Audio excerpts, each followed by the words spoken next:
উঠে দাঁড়াই চাবিটা নেওয়ার জন্য, তখনই ও আমাকে একটা কিস করে বসে। কেমন আছেন শামিমা? জি ভাইয়া, ভালো আছি। আপনি এসেছেন গাজীপুর থেকে? জি ভাইয়া। ওকে, আপনার কিছু তো আমরা দেখছি না কেউ, সুতরাং একটু বেসিক জিনিসগুলো আমাদের একটু বলতে হবে। আপনার বয়স এখন কত? 23। আপনি একটু জোরে বলবেন প্লিজ, কারণ 23 বছর বয়স, তাই তো? আচ্ছা, আর আপনি কি করছেন, মানে কোনো পড়াশোনা করছেন? না ভাইয়া, আমি এখন আর কিছুই করতেছি না, বাসায়। আচ্ছা, বাসায় থাকেন আপনি। আপনারা কয় ভাই বোন? 2 ভাই 2 বোন, আমি সবার বড়। আপনি সবার বড় এবং আপনারা 2 ভাই 2 বোন। ঠিক আছে, আপনার জীবনের গল্পে আমরা যাই, তবে যাবার আগে একটু আমরা জানতে চাই যে আপনার বাবা কি কোনো কাজ করেন বা জব করেন? হ্যাঁ ভাইয়া, আমার বাবা একটা সরকারি চাকরি করে, হচ্ছে বাংলাদেশ সমরাস্ত্র কারখানাতে। বাংলাদেশ সমরাস্ত্র কারখানাতে। আর আপনার মা? আমার মা গৃহিণী। আপনার মা হাউস ওয়াইফ। ওকে, চলুন আপনার জীবনের গল্প আমরা শুনবো এবং খুব মনোযোগ দিয়ে শুনবো আশা করছি। কোথা থেকে আপনি শুরু করতে চান? ভাইয়া, আমি শুরু করবো ক্লাস 4 এ, যখন আমি পড়ি ক্লাস 4। আমরা তখন নানির বাড়িতে থাকি। ক্লাস 4 এ? হ্যাঁ, নানির বাড়িতে থাকি। তো আমার দাদুর জোরাজোরিতেই আমার বাবাকে দেশের বাইরে পাঠানো হয়। চাকরি থাকা অবস্থাতেই দেশের বাইরে পাঠানো হয়। আমার মামারা যে দেশের বাইরে থাকে, তার জন্য বলা হয় যে তাদের মেয়ের জামাইকে কেন নেওয়া হচ্ছে না। তো একটা জোরপূর্বক, আমার বাবার কোনো ইচ্ছাই ছিল না এখানে। তো অনেক টাকা ধার করে তারপর যাওয়া হয় সৌদি। সেখানে 3 মাস 7 দিন থেকে চলে আসছে আপনার বাবা। হ্যাঁ, চলে আসছে টাকা পয়সা মাইটার খেয়ে। আসার পরে যেটা হয়েছে যে চাকরিটা নিয়ে অনেক ঝামেলা সৃষ্টি হয়েছে, যে 1 মাস 7 দিন পার হয়ে গেছে। 3 মাস 7 দিন, 3 মাস 7 দিন পার হয়েছে। তার আগে আপনার বাবা চাকরি করতেন? হ্যাঁ, চাকরি করতেন। এবং ওখান থেকে ছুটি নিয়ে 3 মাসের ছুটি নিয়ে চলে গেছে। তো 7 দিন যেহেতু পার হয়ে গেছে, সরকারি চাকরি, তো লাল কালি একটা পড়ে গেছে। কেন গিয়েছিলেন মূলত বিদেশে? বিদেশে গেছে ছেলে মেয়ে 4 জন, ভাবলো যে হয়তো বা গেলে উন্নতি করতে পারবে, আর ছেলে মেয়েও ভালোভাবে থাকতে পারবে, পড়াশোনা করাবে। আচ্ছা। আম্মু অনেক টাকা পয়সা ধার করে বিদেশ পাঠালো। 3 মাস 7 দিন থেকে চলে আসলো। ওকে। তারপর এসে অনেক কষ্ট করে, মানে আমার যে আব্বুর বস আছে, ওনাদেরকে ধরে টরে যে চাকরিটা আবার নিল। তো চাকরি করতেছে এর মধ্যে একদিন আমাদের পড়াশোনা নিয়ে, আমরা 2 ভাই বোন, আমার ইমিডিয়েট ছোট যেটা, ওটা আর আমরা এত বেশি টেলিভিশন দেখতাম নানুর বাড়িতে। এটা নিয়ে আন্টির সাথে আমার আব্বুর ঝগড়া লেগে আমাদের কোয়ার্টার নিয়ে ফেলে, মানে আমরা যে সরকারি কোয়ার্টার, ওই কোয়ার্টার নিয়ে ফেলে। আচ্ছা। তো 2 ভাই বোন নিয়ে আব্বু আম্মু ওখানে উঠলো। আচ্ছা আচ্ছা। তখন আমি ক্লাস 5 এ পড়ি। হ্যাঁ, ক্লাস 5 এ। ক্লাস 7 এ যখন উঠি, তখন আমরা বাসা চেঞ্জ করি। আচ্ছা। যেহেতু ফ্যামিলিতে একটা অর্থনৈতিক সমস্যা ছিল, তার জন্য আমাদের বাসায় একটি লজিং রাখা হয় একটা ছেলেকে। আচ্ছা। ছেলেটির নাম হচ্ছে জুয়েল কাউসার, আব্দুল্লাহ কাউসার জুয়েল। আমার আম্মু বেশিরভাগ সময় বাইরে থাকতো, যেহেতু অনেক টাকা ধার হয়ে আমি গেছিল। একটু পরিষ্কার করতে চাই, ছেলেটাকে লজিং নিয়ে আসলো আপনার বাবা? না, বাবা না। তাহলে? আমার একটা ভাইয়া ছিল, দূর সম্পর্কে এক ভাইয়ার সাথে পড়তো, আই মিন ফ্রেন্ড। তো ওই ভাইয়ার মাধ্যমে আসা। তো আম্মু আর কিছু বলেনি যে উঠাও বা উঠো। হঠাৎ একদিন বগুড়া থেকে বেডিং পত্র নিয়ে আমাদের বাসায়। বগুড়া থেকে? হ্যাঁ, বগুড়া থেকে। তো আমরা একটু অবাক, আম্মু একটু অবাক, কি ব্যাপার।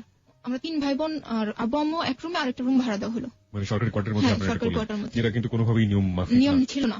ও যখন ইন্টার ফার্স্ট ইয়ার ভর্তি, তখন আমি ক্লাস 7 এ। আমাদের সাথে এমন ভাবে মিশছে, মানে আমার আম্মু নিজের ছেলের চেয়েও বেশি এরকম ভাবে মিশছে আমাদের সাথে।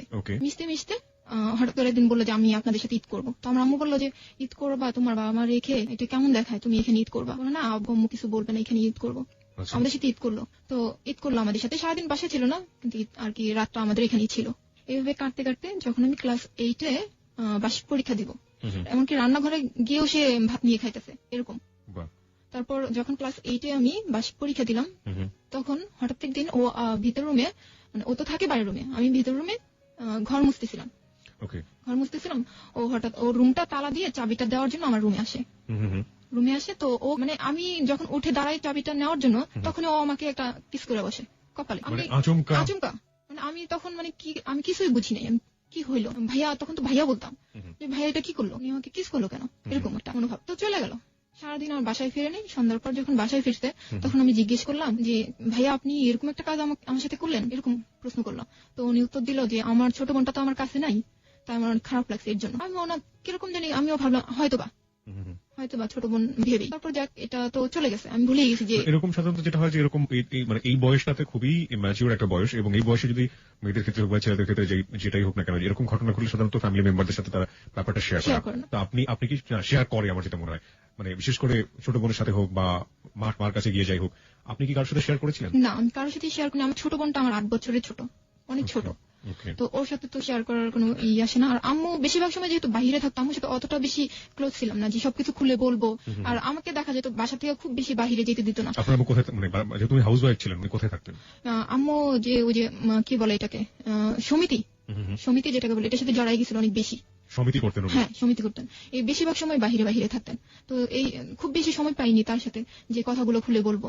আর যেহেতু আমি বাহিরেও আমাকে খুব কম যাওয়া হতো, যে বাহিরে যাইতাম না, দোতলা বাসা ছিল তো বাহিরে খুব বেশি যাওয়া হতো না, তাই কারোর সাথে বলাও হতো না যে বান্ধবী বা বন্ধু কেউ আছে যে আমি শেয়ার করবো, এরকম কেউ ছিল না। খুব কম মিশছি মানুষের সাথে আমি। আচ্ছা, তো তারপরে ছেলেটা আসলো, আপনি তাকে বললেন? ওকে বললাম, তো ও বললো যে ওর ছোট বোন কাছে নাই তো অনেকদিন যাবত দেখে না, তাই আমি বললাম আচ্ছা ওকে, হয়তো বা এরকম আমি ওকে বোন ভেবেই হয়তো বা এই জিনিসটা করছে, আচ্ছা ঠিক আছে ওকে। কিন্তু এক পর্যায়ে দেখা গেল যে আমি ওর রুমে খাবার নিয়ে যাচ্ছি, ও আমাকে জড়ায় ধরতেছে, আমি ছাড়া নিতে চাইতেছি কিন্তু আমাকে ধরেই আছে, ছাড়তে চাইতেছে, আমাকে জড়াজড়ি করতেছে। এমন এক পর্যায়ে চলে গেছে যে আমার সাথে ওর সাথে আমার একটা শারীরিক সম্পর্ক হয়ে গেছে প্রথম অবস্থায়। যে দাঁড়ান, আমি একটু জানতে চাই যে আপনি ক্লাস 8 এ পড়েন এবং আপনি বলছেন যে শারীরিক সম্পর্ক একটা পর্যায়ে হয়ে গিয়েছে, এটা কি হঠাৎ করেই হয়ে যাওয়া, আচমকাই হয়ে যাওয়া? একদমই হঠাৎ। দেখা গেল যে আমি একটা কলম আনতে, ভাইয়া একটা কলম দেন তো, ও আমাকে ধরে বসছে, বা ভাইয়া এই প্লেটটা নিয়ে যাই, বা আমাকে একটা পেজ দেন, এরকম হঠাৎ করে, একদমই হঠাৎ। হয় না যে আপনি তো একটু হলেও একটা ঘটনা ঘটে যাচ্ছে, আপনি তার অ্যাটিটিউড দেখে বা তার আচরণ দেখে? কোনো রকম কিছুই না, কোনো রকম। আমি এটা বুঝতে পারতাম যে সে আমার কাছে আসতে চাইতেছে বা কিছু করতে চাইতেছে, এটা আমি কিছুই বুঝিনি, হঠাৎই এরকম জড়ায় ধরে এরকম হয়ে গেল। এবং আমি অনেক জোর করলাম যে আমাকে ছাড়েন, কি করতেছেন, এগুলো কি করতেছেন, ছাড়েন আমাকে। এতটাই জোর, একটা ছেলের সাথে একটা মেয়ে কিভাবে এটা পায়রা উঠায় জানা নাই। আমি একদমই অবাক। সাধারণত যেটা হয় যে ওই রকম হলে তো মেয়েটা তো অনেক ছোট, স্বাভাবিকভাবে চিৎকার চেঁচামেচি করার একটা ব্যাপার ছিল, শাউট করার একটা ব্যাপার ছিল, আপনি সেটা করেননি? না, আমি এটা করিনি। কেন করেননি? ভয় ছিল যে আব্বু আম্মু এটা যদি আয়সা একটা ঝামেলার সৃষ্টি হয়, যে এই মেয়ে খারাপ, যে আশেপাশে মানুষ এরকম, আমাদের এলাকাটা ছিল এরকম যে ছেলে কি করলো সেটা না, মেয়েটার উপরে কিন্তু জিনিসটা চাপাই দেওয়া হয় যে মেয়েটা হয়তো বা এই কাজটা করতেছে। তাই আমি চিল্লাচিল্লি, আর এমন হয়তো যে চিল্লাচিল্লি করলে লোকজন আইসা ওরে কিছু বলতো না, বলতো যে এই মেয়েটা এর ঘরে এই ছেলেকে রাখা হয়েছে, এই মেয়েটা নিশ্চয়ই এই কাজটা করছে, বা এই মেয়েটাই খারাপ, এরকম হয়তো। ঘটনাটা আমি যত বুঝতে পারছি আপনার কাছ থেকে শুনে যে এটা একটা ইভেন্চুয়ালি হঠাৎ করে হয়ে যাওয়া, কোনো ইকুয়েশন নাই, কোনো কিছু নাই। আমি একদমই বুঝতে পারিনি, একদমই না, যে ও আমার সাথে এরকম করবে আমি কখনোই চিন্তা করিনি। আপনি তখন ক্লাস 8 এ পড়েন, আর তখন কোথায় পড়ছে? তখন ইন্টার কি ফার্স্ট ইয়ার আর সেকেন্ড ইয়ার? হ্যাঁ, সেকেন্ড ইয়ার। সেকেন্ড ইয়ারে পড়ছে, ইন্টার সেকেন্ড ইয়ারে পড়ছে জুয়েল, এবং শামিমা তখন ক্লাস 8 এ। ওকে, তারপর কি হলো? তারপর আমি তো কান্নাকাটি করতেছি খুব, আমাকে এরকম করলেন কেন আপনি? তো কান্নাকাটি করার পর আমাকে বোঝালো যে কান্নাকাটি করো না, এটা হঠাৎ করে হয়ে গেছে, টেনশন করার কিছু নাই।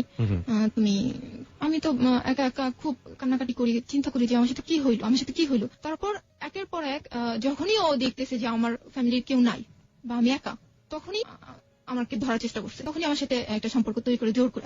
আমি ভিতর রুমে ঘুমাই আছি, ও আস্তে করে, আমার ছোট দুইটা ভাই বোন পাশে শোয়া, ও আস্তে করে যায় আমার পাটাই না ধৈরাটাই না বাইরে নিয়ে আসে, নিয়ে এসে আমাকে জোর করে। টু বি অনেস্ট, আপনি নিজেও কি সাড়া দিতেন? অস্বীকার করার কোনো উপায় না, আমি প্রথমবার যখন এরকম হয়েছে জোর, তারপর আমি আর জোর করিনি। তারপরে আপনি আর জোর করেননি? তারপর আমি চিন্তা করছি যে এই ছেলেটা আমার সাথে এরকম করতেছে, আমি ওকে প্রশ্ন করছি, দেখেন আপনি, তখন তো আমি ওকে আপনি করে বলি যে আপনি আমার সাথে এরকম করতেছেন, আমার কি হবে, আপনি এগুলো করতেছেন কেন, আমাকে তো আপনি আমার সবকিছুই তো আপনি নিয়ে নিতেছেন, কি করতেছেন আপনি এগুলো। তখন আমাকে বললো যে তুমি চিন্তা করো না, ইন্টার পাসটা করি, তারপর আমরা সম্পর্কটা আগাই নিব, আমরা বিয়ে করবো, বা এরকম একটা আশ্বাস আমাকে দিল। হ্যাঁ, তখন আমি কোনো বাধাই ওকে দেইনি, যে হ্যাঁ ও তো ইন্টার পাস করার পর আমাকে বিয়ে করবে। আপনি কি বুঝতেন তখন যে সম্পর্ক জিনিসটা কি, বা একটা ছেলের প্রতি ভালো লাগাটা? না, আমার তো ওকে ভালো লাগেই নাই। কতদিন পর্যন্ত আপনাদের এই সম্পর্কটা ছিল? এই যে ক্লাস 8 এটা শুরু হলো, কিন্তু কতদিন পর্যন্ত ছিল এই সম্পর্কটা? ক্লাস 9 পর্যন্ত। 1 বছর আপনারা এই জিনিসটা কন্টিনিউ করেছেন? ওকে, আমাকে বলুন, একটু বিস্তারিত বলুন, আমরা জানতে চাই। আমাদের 1 বছর কন্টিনিউ এইভাবে, ওর ইন্টার পাস হওয়ার আগ পর্যন্ত ও এইভাবে কন্টিনিউ করলো আমার সাথে সম্পর্কটা। ও যাওয়ার আগে আমাকে বলে গেল যে আমি ঢাকায় থাকবো, আমি তোমার সাথে কন্ট্যাক্ট করবো, আসা যাওয়া করবো, তুমি কোনো টেনশন করো না, কারোর কথা কিছু শুনো না, আমি তোমার সাথে কন্ট্যাক্ট করবো, আর আমি তোমাকে বিয়ে করে নিয়ে যাবো। 1 বছরের মধ্যে আপনি আপনার বাবা মা বা অন্য কাউকে বলেননি, আভাস দেননি? কিছুই বলিনি। আপনি নিজেও এনজয় করতেন? আপনার নিজের ভালো লাগতো? না, আমার তখন ভাইয়া আমার এরকম ফিলিংস হয়নি যে এই ছেলেটা আমার গায়ে ধরতেছে আমার ভালো লাগতেছে, বা আমার কিস করতেছে আমার ভালো লাগছে, ওরকম কিছুই আমার হয়নি, ওরকম কিছুই না। তাহলে যা শুধু ওর দেখতে ভালো লাগতো, না দেখলে একটু খারাপ লাগতো যে এই ছেলেটা কোথায় গেল, ভালো লাগতেছে না কেন। মনে হয় ওইটাই ছিল, যে ওইটাই হয়তো বা ভালোবাসা ছিল, কিন্তু আমি বুঝিনি তখন, ওই বয়সে হয়তো বা বুঝিনি। তারপর 1 বছর চলে গেল এখান থেকে, আমিও ক্লাস 9 এ উঠলাম। যখন আমি ক্লাস 9 এ উঠলাম, 9 এর বার্ষিক পরীক্ষা দিব, তখন আমি প্রেগনেন্ট হয়ে যাই। হ্যাঁ, কিন্তু আমি মোটেও বুঝতে পারিনি। যখন আমি ক্লাস 6 এ পড়ি, তখন আমার সমস্যা ছিল, 2 মাস 3 মাস পর হতো, তখন আমাকে ডাক্তার দেখানো হয়েছিল, ডাক্তার বলছে যে বয়স হলে ঠিক হয়ে যাবে। তো আমি ভাবলাম যে হয়তোবা এর কারণেই এই জিনিসটা হচ্ছে। কিন্তু এই শারীরিক সম্পর্কের কারণে যে আমি প্রেগনেন্ট হবো বা আমার বাচ্চা হবে, এটা আমি কখনোই চিন্তা করতাম না। আমার মাথায় কোনোদিন এটা আসেই নাই, আর আমি জানতাম না, আমি জানতামই না। শুনলে অবাকই হবে, সবাই অবাকই হবে যে মেয়েটা কিভাবে বুঝলো না বা কিভাবে জানলো না। আমি জানি না আমি বোঝাইতে পারতেছি কিনা, আমি একদমই বুঝি নাই। আমাকে জিজ্ঞেস করতো কেমন আছো তুমি, তোমার কোনো সমস্যা হচ্ছে কিনা, এরকম জিজ্ঞেস করতো। বললাম না, কোনো সমস্যা না। ও তখন ঢাকায় কোথায় থাকতো? ঢাকা মিরপুরে একে থাকতো। কি করতো? ও বলছে যে ও জাহাঙ্গীর ইউনিভার্সিটিতে ভর্তির জন্য ট্রাই করতেছে, কোচিং করতেছে এরকম। আপনাদের বাড়িতে থেকে কোথায় পড়াশোনা করেছে? আমাদের বাসায় থেকে আমাদের গাজীপুর ক্যান্টনমেন্ট কলেজে পড়াশোনা করছে। ক্যান্টনমেন্ট কলেজেও পড়াশোনা করেছে, ওকে। তো তারপর সারাদিন আমার সাথে কাটাইছে। বা এরকম হয়তো যে আমাদের এখানে কোনো অনুষ্ঠান হলে বা মেলা হলে আমি ওকে বলতাম যে আমাদের এখানে না একটা অনুষ্ঠান হতেছে, আসবা? বলতো আচ্ছা ঠিক আছে আসবো, কিন্তু একটু দেরি হবে। আচ্ছা ঠিক আছে, ওকে, দেরি হলে সমস্যা নাই। শুধুমাত্র শারীরিক সম্পর্ক ছাড়া আপনি তো এখন অনেক অনেক ম্যাচিউর হয়েছেন, বয়স হয়েছে। প্রেম ভালোবাসা করলে শারীরিক সম্পর্কের বাইরে যে ধরনের এক ধরনের সম্পর্ক থাকে, ওই সম্পর্ক কি কখনোই আপনাদের মধ্যে ছিল ওই সময়টাতে, বিশেষ করে যে সময়ের কথা আপনি বলছেন? না, ওরকম কিছুই ছিল না। মানে এরকম ফিল করতাম যে ছেলেটাকে না দেখলে ভালো লাগতেছে না, বা কথা বললে হয়তো বা ভালো লাগবে। রাতের পর রাত কথা বলা? না, ওরকম কিছুই না। জাস্ট 4 দিন পর 5 দিন পর আমি দোকানে গিয়ে একটা ফোন দিতাম যে আপনি আসবেন কি, বা আপনি কেমন আছেন, কি করতেছেন, এখন কোথায় পড়তেছেন, এরকম জিজ্ঞেস করতাম। কিন্তু ও ভালো লাগাটা যে এটাই কিনা আমি জানতাম না। না, আপনি ও কখনো আপনাকে কখনো বলেনি যে ও অনেক বেশি ভালোবাসে আপনাকে, বা আপনি ওকে অনেক ভালোবাসেন, এরকম? না, এরকম কিছুই বলি নেই। বা কমিটমেন্টের যে জায়গাটা, ওটাও কখনো ছিল না? পরিষ্কার করার জন্য আমি শ্রোতাদেরকে একটু বলছি, সেটা হচ্ছে যে এটা এমন একটা সম্পর্ক যেটা আসলে বুঝে ওঠার আগেই সবকিছু হয়ে যাবে, এরকম একটা ব্যাপার। এবং এখানে আসলে লাভ বলতে যেটা বোঝায়, ভালোবাসা বলতে যেটা বোঝায়, সেটার বিন্দু মাত্র ছিটাফোঁটা নেই আমার কাছে যেটা মনে হচ্ছে। তবে দুজনকে যে কোনো ভাবেই হোক একটা সম্পর্কের মধ্য দিয়ে ফিল করতো। আচ্ছা, আপনি যখন ক্লাস 9-এ, তখন ও চলে গেল হচ্ছে কোচিং করার জন্য, ইউনিভার্সিটিতে ভর্তি হবে, সেই সময় কোচিং করতো। তো আপনি বলছেন 4 দিন পর 5 দিন পরে ফোন দিয়ে আপনি তাকে আসার কথা বলতেন, আসলে কোথায় থাকতো? আমাদের বাসায় বলতে যে 1-2 ঘন্টা আমার সাথে কথা বলতো, গল্প করতো। বা ওর একটা ফ্রেন্ড ছিল আমাদের বাসা থেকে একটু দূরে হবে, ওই ফ্রেন্ডের সাথে ওদের বাসায় খাওয়া দাওয়া করতো। আমার সাথে 1 ঘন্টার জন্য আসতো, দেখা করতো, কথা বলতো, আবার চলে যেত বন্ধুর বাসায়। আবার কিছুক্ষণ পরে দেখা যেত যে কয়েক ঘন্টা পরে আবার আসতো, আবার এসে আবার একটু থাকতো, কথা বলতো, আবার চলে যেত, এই অবস্থা। এবং ওই সময়টাতে কি আপনাদের মধ্যে কোনো শারীরিক সম্পর্ক হয়েছে? না, ওরকম হয়নি। কেন হয়নি? মানে সুযোগ ছিল না নাকি? সুযোগ ছিল না। হ্যাঁ, সুযোগ ছিল বলতে কি, তখন আমার আম্মু কিন্তু অনেকটা ক্লোজ হয়ে গেছে, বাসার দিকে মানে আসে পড়ছে। তখন আসলে ওরকম কোনো সুযোগই হয়নি, ও গায়ে হাত দিবে বা কিছু করবে, ওরকম কোনো সুযোগ হয়নি। মানে আপনার আম্মু আপনার বাসায় বেশি সময় দিত এবং সে কারণে ওই সময়টা তার কোনো সুযোগ হয়নি। তার মানে একটা জিনিস আমরা আবিষ্কার করতে পারলাম যে বাবা মা যদি পরিবারে বেশি সময় দেন, তাহলে হয়তো বা এই ধরনের ঘটনা এড়ানো সম্ভব।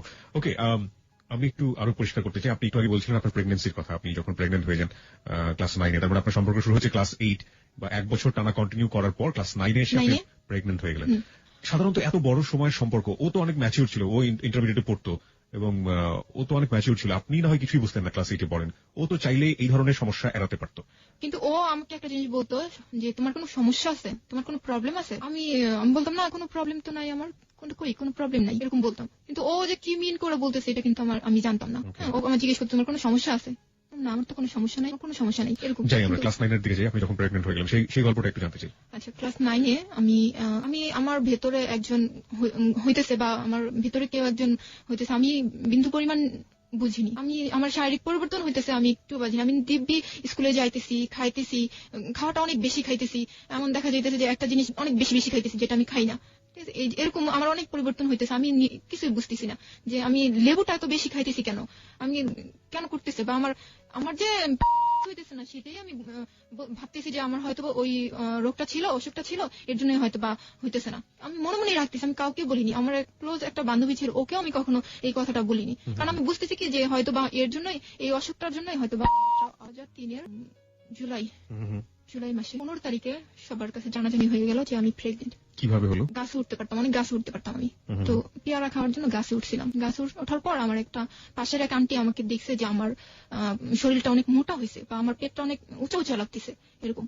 তো আন্টিটা আবার আমার আম্মুকে মাঠে হাঁটতে গেছে। তো আন্টিটা বলতেছে আমার আম্মুরে যে ভাবি, আপনার মেয়ের কোনো পরিবর্তন খেয়াল করছেন আপনি? তো আমার আম্মু বলছে না তো, আমি তো কিছু খেয়াল করিনি, কি সমস্যা বলেন কি। আপনি ওকে জিজ্ঞেস করেন যে ওর ঠিক মতো হচ্ছে কিনা। আমার আম্মু তখনই বাসায় আসছে, বাসায় এসে আমাকে জিজ্ঞেস করছে যে তোমার কি ঠিক মতো হইতেছে। তখনও বলতেছে হ্যাঁ আম্মু হইতেছে। তখন বলছে না, তোমার হইতেছে না, তুমি আমার কাছে সব খুলে বলো। তখন আমি বলি না, তখন আম্মু বাধ্য হয়ে আমার সেই ক্লোজ বান্ধবীকে খবর দিছে যে তুমি এখনই আমার বাসায় আসো। তো আমার বান্ধবীটা আসে, আমার বান্ধবী আমাকে দরজাটা আটকে আমাকে জিজ্ঞেস করে যে তোমাকে সব খুলে বল, কি হয়েছে তোর সাথে কি হয়েছে। তারপর আমার বান্ধবী এত জোর করতেছে, তারপর আমি বলি না যে আমার সাথে এই হয়েছে। তারপর যখন ও আমার খুব এত হয়ে ইমোশনাল হয়ে আমাকে বলছে যে দেখ শানু, তোর অনেক প্রবলেম হবে, তুই আমাকে সব খুলে বল। আমি আর রাখতেই পারি না নিজের ভেতরে, জোরে ওকে জড়ায় ধরে বলে ফেলছি, হ্যাঁ মৌসুমী আমার সাথে এই হয়েছে, আমাকে এই হয়েছে। তখন ও জিজ্ঞেস করতে কোন ছেলে বল, কোথাকার ছেলে। তখন আমি ওর নামটা বললাম। ও পুরো আমাকে। তখন আপনার কয় মাস চলছিল এটা? তখন আমার 5 মাস শেষ। 5 মাস শেষ? 5 মাস পর্যন্ত আপনি নিজের মধ্যে এটা গোপন করে রাখছি। আচ্ছা, তারপর যখন এটা আমি কখন বুঝতে পারছি যে আমার ভেতরে একজন হইতেছে, যখন আমার জিনিসটা আমার ভেতর নড়তেছে, যে কেউ আমাকে লাথি দিতেছে বা আমার এক সাইডে উঁচা হইতেছে, এক সাইডে নিচা হইতেছে, যখন আমি বুঝতে পারতেছি যে আমার ভেতরে কিছু একটা হয়েছে, আমি তখন জুয়েলকে ফোন দিই যে আপনি কি একটু আসতে পারবেন, আপনার সাথে আমার ইম্পর্টেন্ট কথা আছে। 5 মাস পর? হ্যাঁ। তখন ও আমাকে বললো যে আমার 18 তারিখ পরীক্ষাটা দেই, তারপর আসি। আমি বললাম আচ্ছা ঠিক আছে, 18 তারিখ আসলেই সামনাসামনি বলবো যে আমার তো এই প্রবলেম, আমি কি করবো। এর আগে 15 তারিখে তো এই ঘটনা সবাই জেনে গেল। আমার বান্ধবী আমার আম্মুকে ডেকে বললো যে আন্টি এই অবস্থা। আমার আম্মু তো তখনই শেষ। আমার আম্মু তখন কি বেঁচে আছে না কি কিছু বুঝতে না, এমন কান্না করতেছে আর কি করবে, আমাকে বকাও দিতে পারতেছে না, পুরো পাগলের মতো হয়ে গেছে। তখন আমাদের দোতলায় একটা আন্টি ছিল, আন্টিটা ছিল আবার অ্যাডভোকেট। তো ওই আন্টিকে ডাকার পর বলে যে আমার সাথে একটু চলো, মার্কেটে চলো, ফোন দিতে হবে এক জায়গায়, আমাকে সহই, আমি সাথে ছিলাম, আমাকে সহই মার্কেটে নিয়ে যেয়ে ফোন করলো ওর কাছে, জুয়েলের কাছে ফোন করলো যে আমাকে আম্মু আর আন্টি যা যা শিখাই দিছে আমি তাই ওকে বললাম যে তুমি কি আসবা, তুমি কালকের মধ্যে আসো, তুমি কালকের মধ্যে আসবা। আম্মু শিখাই দিল যে বলো যে আমি প্রেগনেন্ট, তুমি কি আমাকে বিয়ে করবা কি করবা না, যদি বিয়ে করো তাহলে কালকে আসো।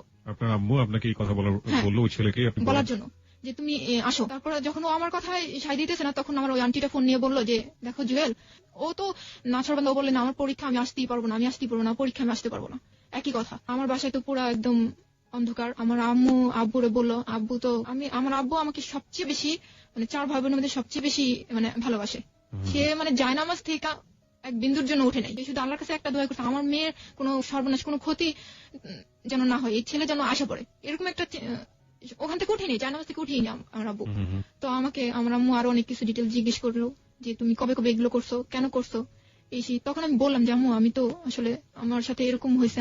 আমাকে বলছে তুমি বলোনি কেন, আমার কাছে কেন বলোনি, মা হইতেছে সবচেয়ে কাছের বন্ধু, তুমি কেন আমাকে বলোনি। তখন আসলে আমি কিছুই বলিনি, আমি শুধু কান্না করছি, কিছুই বলিনি, কিছু বলতে পারিনি। তারপর পরের দিন সকালবেলা আমার সিঁড়ির যে মুরব্বীরা আছে এদেরকে আমার বাবা ডেকে এই ঘটনাটা বললো যে এরকম একটা ঘটনা, এখন আপনারা যদি হেল্প না করেন তাহলে আমি একা কিছু করতে পারবো না। তখন আমাদেরকে ডাকছিল আপনার আব্বু ডেকে। কাকে ডেকেছে? আমাদের সিঁড়িতে যে মুরব্বীরা থাকে, সিঁড়ি মানে হচ্ছে আপনাদের বিল্ডিং? হ্যাঁ বিল্ডিং এর যে আঙ্কেলরা আছে তাদেরকে ডাকলো। এর মধ্যে যে আন্টির কথা বললাম, ওই আন্টির আব্বু ছিল একটু উপরের লেভেলে। তো ওনাকে আমি নানা ডাকতাম। তো ওই নানাকে আগে বলা হয়েছে যে আপনি একটু সিঁড়ির লোকজনকে নিয়ে একটু আমার বাসায় আসেন, আমার বাসায় একটা প্রবলেম হয়েছে। তো ওনারা আসার পর পরামর্শ করে যে কি করলে কি করা যায়। তখন ওই নানাটা বললো যে ঠিক আছে, আমি এটা অফিসে যাওয়ার পর অফিসে আমাদের যে বস আছে ওদেরকে জানাবো এবং কিভাবে কি করা যায় সেটা আমরা দেখতেছি। এবং সেই লোকজনই একটা দায়িত্ব নিল যে কিভাবে এই মেয়েকে কি করা যায়। তো আমাকে আমার নানা অনেক কিছু জিজ্ঞেস করছে যে তুমি কি ও কি তোমাকে কোনো চিঠি দিছে বা ও লিখছে, এরকম কোনো কাগজ আছে। তো আমি বললাম হ্যাঁ আছে, আমার কাছে এরকম কাগজ আছে। তো আমাকে দেখাইতে বললো। পর আমি সব দেখাইছি যে এই ডায়েরিতে এত ডেট গুলা লেখা আছে যে ও কোনদিন আসছে আমার এখানে। তারপর আমাকে একটা চিঠি লিখছে, এগুলা দেখালাম। চিঠি লিখতো আপনার কাছে? হ্যাঁ চিঠি লিখতো আমার কাছে। কেন, কি ধরনের কি ভাষা থাকতো চিঠিতে? চিঠিতে ভাষা ছিল এরকম যে পড়াশোনা করো, ভালোভাবে পড়াশোনা করো, টেনশন করো না, নিজের যত্ন নাও। আর ছিল এরকম যে আই লাভ ইউ, এই এতটুকুই, এগুলাই ভালোবাসার কথাগুলা লেখা ছিল এরকম। চিঠিগুলা অনেকদিন এরকম ছিল না যে লেখা পোস্ট করলাম তারপর আসলো, এরকম না। ও যখন আসতো ও একাই আমার রুম থেকে কাগজ কলম নিয়ে আমার জন্য লিখতো, লিখে আমার কাছে দিত, আমার রুমে বসে আমাকে চিঠি লিখে আমাকে দিত এরকম। কিন্তু যে ও চলে গেছে ওখান থেকে চিঠি দিতে এরকম না। তো কতগুলো চিঠি ছিল এরকম আপনার কাছে? 3-4টার মতো। তো নানারা সবাই পরের দিন করলো, অফিসে গেল এবং আমাদের যে ছিল কমান্ডেন্ট ছিল ওখানে জানালো যে আমাদের অর্ডিন্যান্সের এক চাকরিজীবীর মেয়ের সাথে এরকম একটা ঘটনা ঘটছে। তো ওনারা সিদ্ধান্ত নিল যে এখন কি করা যায়। ছেলে কোথায়? ছেলে তো বগুড়ায়। মানে তখন মিরপুরে ছিল, আপনি বলছিলেন কোচিং করছে। ও না, বগুড়া চলে গেছে। ও যখন জানতে পারছে যে আমি প্রেগনেন্ট, তখন ও ঢাকায় পরীক্ষা না দিয়ে চলে গেছে বগুড়ায়। পরীক্ষাটা অ্যাটেন্ড করেনি, চলে গেছে। তারপর আমাদের ওখান থেকে আমাদের যে স্যার আছে উনি একটা চিঠি লিখলো যে এই চিঠির মাধ্যমে ওই চিঠিটা ওই বগুড়া থানায় দিলেই তোমাকে তারা হেল্প করবে, হেল্প করবে, ওখান থেকে লোক যে ওকে নিয়ে আসবে এবং ও মেয়েটাকে বিয়ে করতে বাধ্য, এরকম। তো 5 জন ছিল আমাদের শিবির, 5 জন মিলে, আমার আব্বু যায়নি, 5 জন মিলে এই চিঠিটা নিয়ে চলে গেল। চিঠিটা এই মুহূর্তে আমার কাছে আছে, আমি একটু সামারি পড়তে চাই, চিঠিটার সারমর্ম পড়তে চাই। এটা মূলত এখানে আসলে যেভাবে লেখা হয়েছে, প্রথমে সালাম দেওয়া হয়েছে, দ্বিতীয়ত লেখা আছে যে উল্লেখ করা যাচ্ছে যে মোহাম্মদ আব্দুল্লাহ আল কাউসার জুয়েল, আপনি যার কথা বলছিলেন, পিতার নাম পড়বো না আমি, গ্রাম কোনটা পড়বো না, ডাকঘর পড়বো না, থানা পড়বো না, জেলা গাইবান্ধা। কেন বগুড়ার কথা আপনি বলছেন? না, গাইবান্ধা জেলা। ওর আব্বু যেহেতু সরকারি চাকরি করতো সেই জন্য ওদের কোয়ার্টারটা ছিল, মানে বাসা ভাড়া নিয়ে যে থাকতো ওটা ছিল বগুড়া। শিক্ষাবর্ষে গাজীপুর ক্যানবোর্ড কলেজের ছাত্র ছিল। ওকে, উক্ত কলেজের ছাত্র হিসেবে সে বাংলাদেশ সমরাষ্ট্র কারখানার কর্মচারী, আপনার বাবার নাম, এবং আপনার বাসায় লজিং থাকতো। বাসায় লজিং থাকার সুবাদে সে অমুকের অপরিণত 14 বছর বয়স্কা মেয়ে শামীমা সুলতানা শানু, আপনার ডাকনাম, এর সাথে সখ্যতা গড়ে তোলে এবং মেয়েটিকে এক সময় তার লালসার শিকারে অন্তঃসত্ত্বা হয়ে পড়ে। বিষয়টি জানাজানি হলে জুয়েল মেয়েটিকে বিবাহ করার প্রতিশ্রুতি দিয়ে বাড়ি যায়, কিন্তু তারপর থেকে জুয়েলের আর কোনো খবর নেই। সে মেয়েটি এবং মেয়ের পরিবারের সাথে যোগাযোগ বিচ্ছিন্ন করে দেয়। 3 আছে যে মেয়েটি একেবারে কিশোরী, জীবনের ভালো মন্দ বোঝার আগে অন্তঃসত্ত্বা হয়ে পরিবার এবং সমাজের ধিক্কারের মধ্যে পড়েছে। সমাজে এখন পারে তাকে উদ্ধার করে মর্যাদা দিতে, পুনর্বাসিত করতে। সমাজের দায়িত্ব অন্তঃসত্ত্বা মেয়েটির অনাগত শিশুর পিতৃ পরিচয় প্রতিষ্ঠিত করা। 3 নম্বর পয়েন্ট আমি আরেকবার পড়তে চাই। মেয়েটি একেবারেই কিশোরী, জীবনের ভালো মন্দ বোঝার আগে অন্তঃসত্ত্বা হয়ে পরিবার এবং সমাজের ধিক্কারের মধ্যে পড়েছে। সমাজে এখন পারে তাকে উদ্ধার করে মর্যাদা দিতে, পুনর্বাসিত করতে। সমাজের দায়িত্ব অন্তঃসত্ত্বা মেয়েটির অনাগত শিশুর পিতৃ পরিচয় প্রতিষ্ঠা করা। এই পয়েন্ট আমি 2 বার পড়েছি, তার পেছনে যথেষ্ট কারণ আছে, সেটা আমি একেবারে অনুষ্ঠানের শেষে বলতে চাই। 4, পত্রবাহক বাংলাদেশ সমরাস্ত্র কারখানার কর্মচারী, তার অনাগত শিশুর পিতৃ পরিচয় প্রতিষ্ঠা করার মান সেই আপনাদের সাহায্যে সহায়তা প্রার্থী। আপনারা অবশ্যই আপনাদের সুনাম এবং মর্যাদার প্রভাব খাটিয়ে বিষয়টি ধর্মীয় সমাধানে ব্রতী হবেন। আর পরে যিনি পাঠিয়েছিলেন বা প্রাতিষ্ঠানিকভাবে তার কাগজে সিল সাপোর্ট এবং সাইন। ওকে, এটা একটা খুবই ভালো কাজ করেছে, ছেলেটিকে নিয়ে আসার জন্য একটা প্রশাসনিক উদ্যোগ নেওয়া হয়েছে, খুবই প্রশংসার কাজ, এবং এক্ষেত্রে আপনার বাবা যে চিন্তা ভাবনাটা করেছিলেন সেটা নিঃসন্দেহে প্রশংসার দাবিদার। তারপর কি হলো? তারপর এখান থেকে 5 জন চলে গেল ওখানে প্রথমে ওদের বাড়িতে উঠেনি, প্রথমে সোজা মানে থানায় চলে গেছে। থানা থেকে এই চিঠিটা দেখানোর পরে ওনারা থানা থেকে লোক পাঠায় যে ওনাদের সাথে যাওয়ার জন্য ওদের বাড়িতে। তো পুলিশ সাথে চলে গেল ওদের বাড়িতে যাওয়ার পর প্রথমেও ছিল না, ওর বাবাকে বলল যে আপনার ছেলে, এই চিঠিটা দেখানো হলো যে আপনার ছেলেকে হাজির করেন, আপনার ছেলে এরকম একটা কর্ম করছে, এটার সমাধান দিতে হবে। যখন চাপ দেওয়া হলো তখন ওনার ছেলে বাসায় আসলো। বাসায় আসার পরে মানে কি ওই বগুড়াতে বাসায় আসলো? বগুড়াতে বাসায় আসলো। বাসায় আসার পর আমাকে একটু জানাবেন ওনার বাবা কি করতেন? ওনার বাবাও কি মানে? ওনার বাবা হচ্ছে আপনার সরকারি চাকরিজীবী, এগ্রিকালচার অফিসার, কোয়ার্টারে থাকার কথা, বাট উনি হচ্ছে বাসা ভাড়া নিয়ে থাকে। বাসা ভাড়া নিয়ে থাকে? ভাড়া নিয়ে থাকে। ওকে। তো ওখানে ছেলে হাজির হইলো। তো ওকে ওর বাবা মা বললো যে তুমি সমাধান করে আসো, তুমি সমস্যা তৈরি করছো, সমাধান করে আসো। তো ওর আম্মু যখন এই কথা বললো যে তুমি আজকে তোমার বোন হলে তুমি কি করতে, এই প্রশ্নটা ওকে করছিল, তখন ওর মামা আর এক নানাকে নিয়ে আর ও 3 জন চলে আসছে আমাদের এই 5 জনের সাথে আমাদের গাজীপুরে। আপনাদের এখান থেকে 5 জন গিয়েছিল? হ্যাঁ, 5 জন গিয়েছিল, এবং 5 জনই খুব উঁচু লেভেলের লোক গিয়েছিল। তারপর চলে আসছে তখন রাত 1টা বাজে, আসছে 1টা বাজে। তখনই আমার আগেই ফোন করে দেওয়া হয়েছে যে ওদেরকে নিয়ে আমরা আসতেছি। তো এদিকে কাজী টাজি সবই ঠিক করা ছিল, আমাদের বাসায় ওদের ওখান থেকে লোকজন আসবে সেই প্রিপারেশনও নেওয়া হয়ে গেছিল, যে থাকা খাওয়া সবই ঠিক হয়ে গেছিল। তো রাত্রে যখন আসলো, প্রথমে আমাদের রুমে উঠায়নি, দোতলা যে আন্টির কথা বললাম আমি, যে নানার কথা, ওনাদের বাসায় উঠানো হয়েছে তাদেরকে।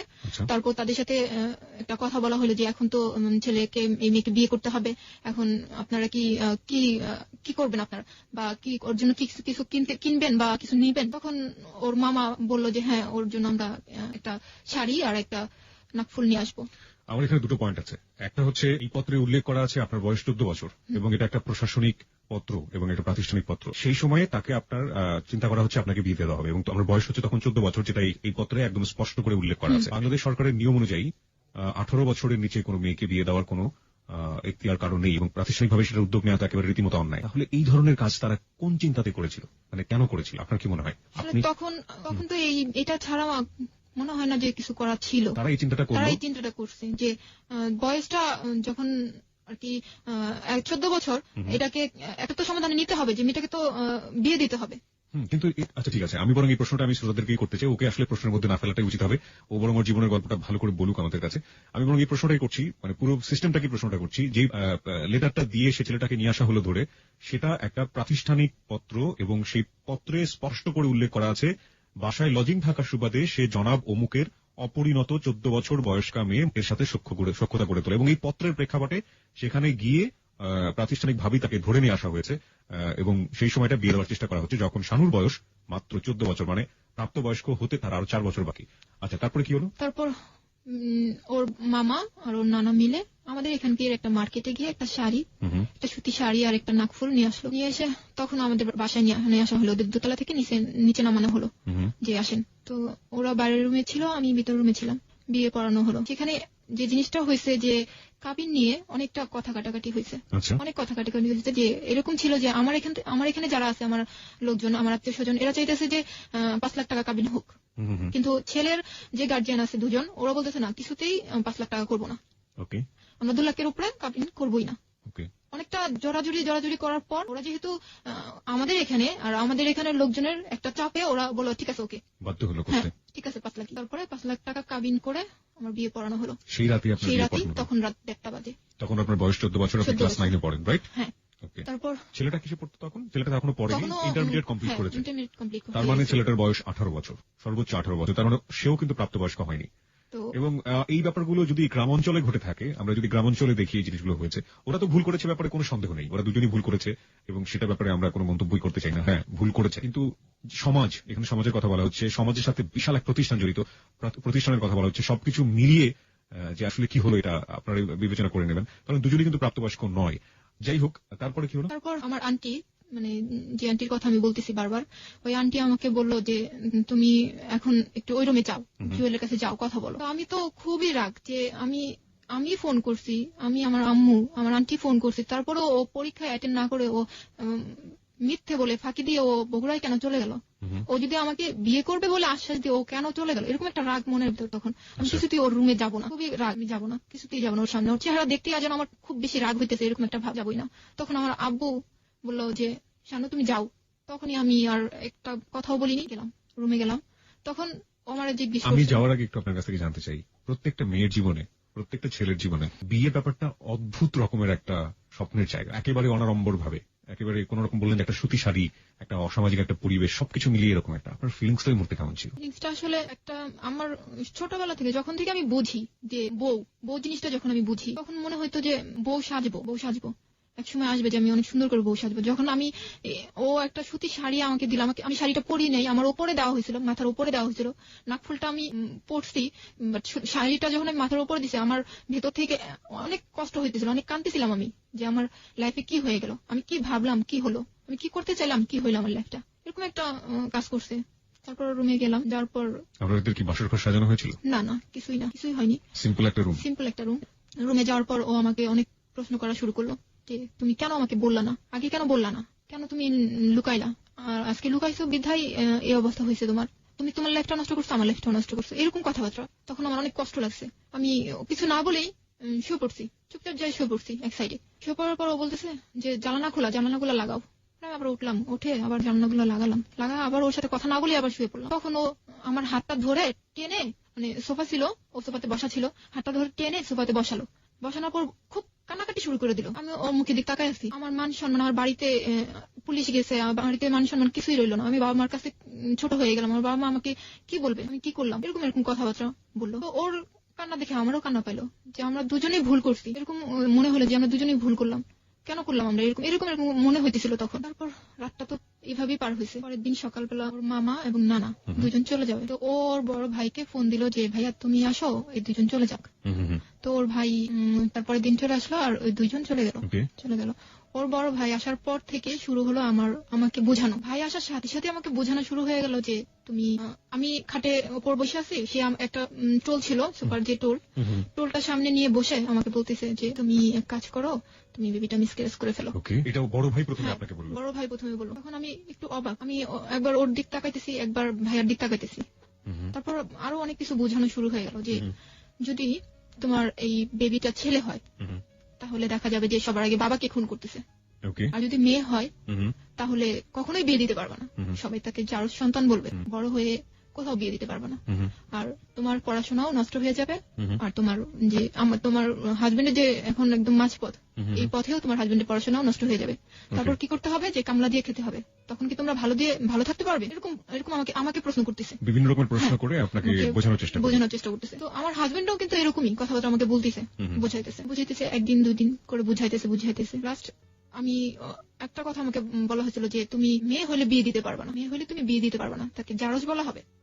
এই কথাটা আমার অনেক বেশি লাগছিল। তখন আমি বললাম হ্যাঁ ঠিক আছে, আমি বেবি মিসক্যারেজ করবো। ক্লাস 9-এ পড়েন আপনি, 14 বছর বয়স, আপনি 5 মান্থ প্রেগন্যান্ট, এবং আপনি ওই সময় বেবি অ্যাবর্ট করতে যাচ্ছেন। আপনার ফিজিক্যাল, আমি একেবারেই হ্যাংলা ছিলাম, আর বলতেছি। তো তখন আমি রাজি হয়ে গেলাম যে হ্যাঁ আমি বেবিটা মিসক্যারেজ করে ফেলবো। তো এখন বিভিন্ন হসপিটাল আমাকে নেওয়া হচ্ছে, ওর ভাই বিভিন্ন হসপিটাল কেন নিচ্ছে? বিভিন্ন হসপিটালে এই কারণে যে হসপিটালে আমি যাচ্ছি না কেন, আমার অপারেশন করতে চাইতেছে না। একই হইতেছে আমার প্রেশার এতই কম ছিল, অনেক কম ছিল, আর গায়ে রক্ত একেবারেই ছিল না। তো এই কারণে ডাক্তাররা বলতেছে না আমরা এটা করতে পারবো না, যদিও করি আপনাকে বনসই দিতে হবে, যে কিছু হলে, মেয়ের কিছু হলে এটার জন্য ডাক্তাররা দায়ী থাকবে না। আপনার প্যারেন্টস যারা ছিল, আপনার অভিভাবক যারা ছিল, তারা কি বলছিল? আমার আব্বু এটার জন্য আমাকে একদমই সাপোর্ট করেনি, আমাকে অনেক বুঝাইছে যে আমরা পালবো, তোমার পালা লাগবে না, আমরা পালবো। আমার এক আন্টি ছিল, যে অনেক গরিব একটা আন্টি, আমার আম্মুর খালাতো বোন। তো ওই আন্টি আমাকে বলছে যে তুই শুধু আমাকে দিয়ে দে, জন্মটা দিয়ে আমাকে দিয়ে দে, আমি সারা জীবন তোর সামনেই আসবো না ওর নিয়ে, এরকম বলছে। তারপর আমি রাজি হইনি, বলছি না। আমি আমার হাজবেন্ডকে বললাম যে আমি বেবিটা রাখি, আমাদের কাছে রাখবো না, আমার আন্টিকে দিয়ে দেবো, নিয়ে যাক, আমার চোখের সামনে থাকবে না, অনেক দূরে নিয়ে যাবে, এরকম বলছি ওকে আমি। কিন্তু ও কিছুতেই কিছু না, মিসক্যারেজ করতেই হবে, তাহলে তোমার প্রবলেম আমার প্রবলেম, এটা থাকলে অনেক প্রবলেম হবে, অনেক প্রবলেমের কথা আমাকে বুঝাইলো। তারপর তো আমি রাজি হলাম। আমার আব্বু আম্মু একদমই রাজি ছিল না। অনেক হসপিটাল ঘোরার পর আমাদের গাজীপুরে যে সদর হসপিটাল, ওখানকার একটা নার্স ছিল মহিলা, ওই মহিলা আমাকে, আমার হাজবেন্ডকে বললো যে আমি এই জিনিসটা করাই দিতে পারবো, তবে এখানে না, হসপিটালে না, একটা বাড়িতে। তখন আমার হাজবেন্ড রাজি হয়ে গেল, ঠিক আছে আমাদেরকে ওখানে নিয়ে চলেন। তো সেদিন আমরা ঠিকঠাক করে চলে আসছি, বাসায় চলে আসছি। বাসায় আসার পর আম্মুরও বলছি যে আম্মু এই ঘটনা, এখানে নিয়ে গেছিল সদর হসপিটালের এক নার্স আছে, নার্স আমাদের এই বলছে। তখন আম্মু ওই নার্সের কথা বলার সাথে সাথে আম্মু নার্সকে চিনা ফেলছে, বলছে এটা তো এই নাম না? আমি বলছি হ্যাঁ এই নামটাই।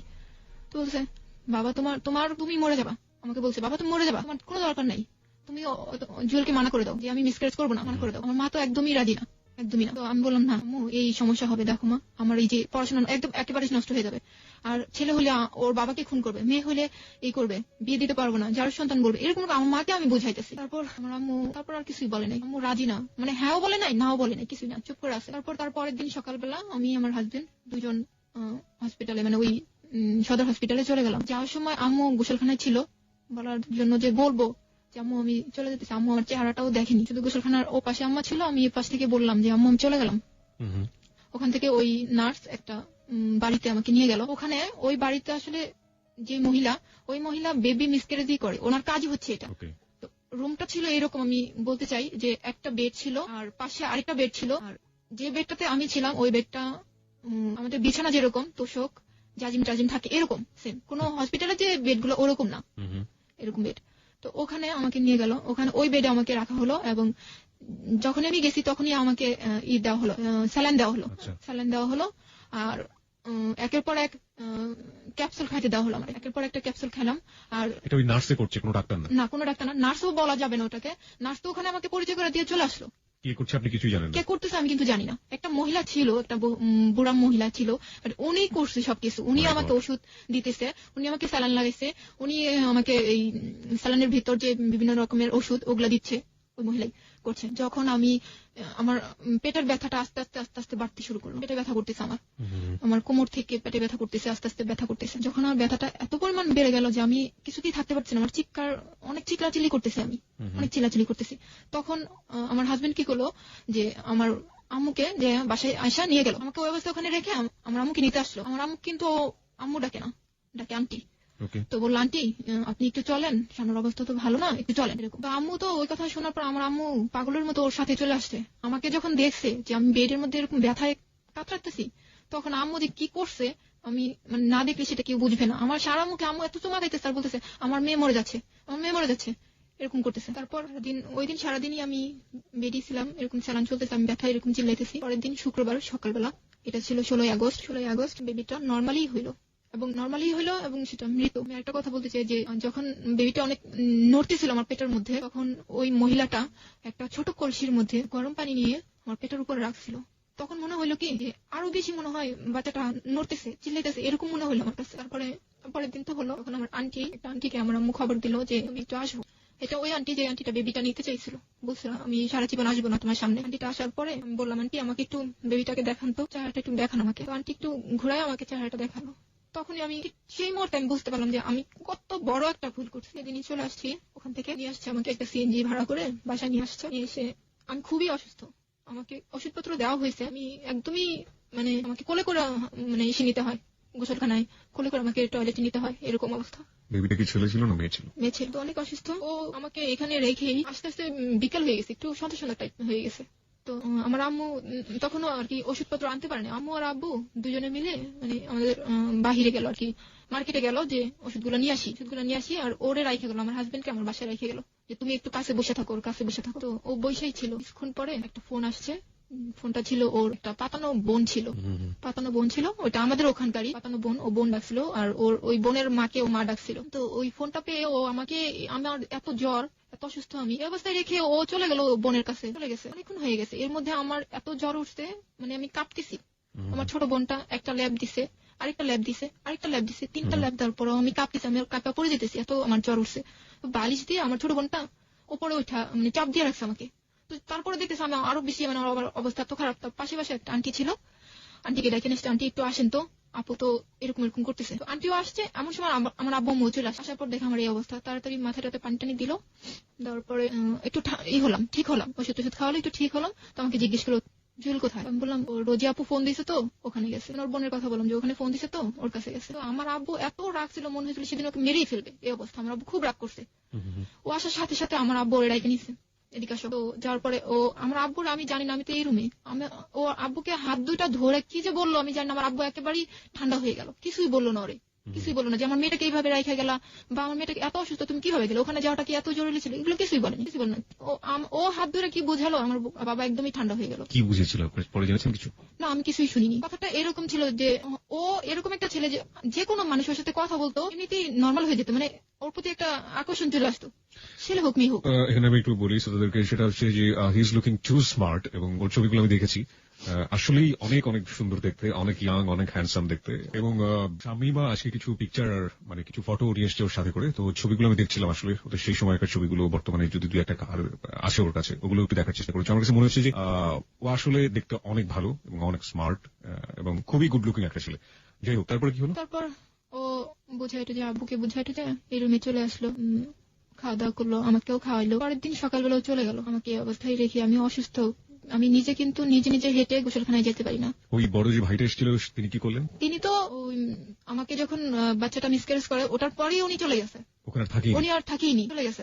তো আমার হাজবেন্ডও তার পরের দিন চলে গেছে। আমি আমার বিয়ের কারণে অনেকটা আমার বাবা ঋণী হয়ে গেছিল। আর আমি যেটা শুনছি যে ঋণীর চাইতে যেটা হয়েছে যে আমাদের সিঁড়ির যারা আমাদেরকে হেল্প করছে তারাই চাইতেছে না যে আমরা এই সিঁড়িতে থাকি বা আমরা এখানে থাকি। আমি এটা পরবর্তীতে শুনছি যে তারাই হয়তো বা চাইতেছে না যে আমরা এখানে থাকি। তার মানে যে বিল্ডিং এর লোকজন ধরে আপনাদের এই আয়োজনটা করে দিল, এখন তারাই চাচ্ছে না যে আমরা এখানে থাকি, ওই বিল্ডিং আপনারা থাকেন। তো আমার আব্বু বলল যে যেহেতু এখানে একটা ঝামেলা হয়ে গেছে, একটা মান সম্মানের প্রশ্ন চলে আসছে, আবার আমি অনেক টাকা ধারের হয়ে গেছে, তাহলে কাজ করো আমরা বাসাটা ছেড়ে দিই, বাসাটা ছেড়ে আমরা বাহিরে একটা বাসা নিয়ে ওখানে থাকি। তো সবার ডিসিশন একই হলো। একটা কথা বলতে চাই ভাইয়া, যেটা আমার সবচেয়ে কষ্টের এই জিনিসটা, যে আমার যে মিনিট ভাইটা, ছোট যে ভাইটা, আমার এই ঘটনার পর আমার সাথে 2 বছর কথা বলেনি, টানা 2 বছর আমার সাথে কোনো কথা বলেনি। তখন ও আমার কাছে, আমাদের বাসাও থাকেনি, নানি বাড়িতে থাকতো। তখন ওর এসএসসি পরীক্ষা চলতেছিল, ও অনেক মানে আমার সাথে একদমই কথা বলেনি, টানা 2 বছর। আমার চেহারা দেখছে মানে দূর থেকে, আমার ওর সাথে কখনো কথা বলেনি। তো আমরা বাসা ছেড়ে দিলাম, ছেড়ে দিয়ে বাহিরে একটা অনেক নর্মাল একটা বাসা নিলাম, অনেক নর্মাল। ওখানে যাওয়ার পরে আগে থেকে একটু ওই যে বাবা বিদেশের ব্যাপারে ঋণ টিন ছিল, তারপর আবার আমার প্লাস আমার বিয়ের যে ঋণ টিন হয়েছিল, এগুলো মিলে অনেক কিছু মিলে অনেকটা ধারের হয়ে গেছে। ধার বলতে যেটা হয় যে সুদের টাকা যেটাকে বলে, এরকম টাইপের হয়ে গেছিল। তো ওখানে যাওয়ার পরে দেখা গেছে বাথরুমটা অনেক দূরে যে বাথরুমটা গোসল করতে হইতো আমার, এরকম একটা পরিস্থিতি। তারপরও মানায় নিয়েছিলাম, আস্তে আস্তে মানায় নিয়েছি। তো সবসময় শরীরটা আস্তে আস্তে একটু ভালো হওয়া শুরু করলো, যে হ্যাঁ আমি ভালো হইতেছি, সুস্থ হইতেছি। তারপর আমি সারাক্ষণ একটা মন খারাপ করে থাকি, তো মানে সারাক্ষণ একটা টেনশন, একটা মন খারাপ, কষ্ট, কারোর সাথে মিশি না, ঘরের মধ্যেই কারোর সাথে কথা বলি না, এরকম। তো আম্মু বললো, তুমি সারাক্ষণ ঘরের মধ্যে এরকম বসে থাকো, তুমি এক কাজ করো, তোমার আন্টির কাছে চলে যাও। আমার আম্মুরা হচ্ছে 5 বোন, যে বোনটা মানিকগঞ্জ থাকে, ওর কাছে আমি চলে গেলাম মানিকগঞ্জে যাওয়ার আগে আমার একটু জানতে ইচ্ছা করছেন যে আপনি তো বিয়ে করলেন, এখন সে হচ্ছে আপনার বর, বিয়ে করার পরে সে বাড়িতে চলে গেল, কিন্তু তার বাবা মা মানে আপনার শ্বশুর শাশুড়ি কি কখনো আপনার সাথে যোগাযোগ করেনি? সেই সময় বিশেষ করে যোগাযোগ করেনি আপনার সঙ্গে? কোনো যোগাযোগ করেনি। আপনার বাবা মা কি ওই আপনার শ্বশুর শাশুড়ির সঙ্গে যোগাযোগ করেছিল?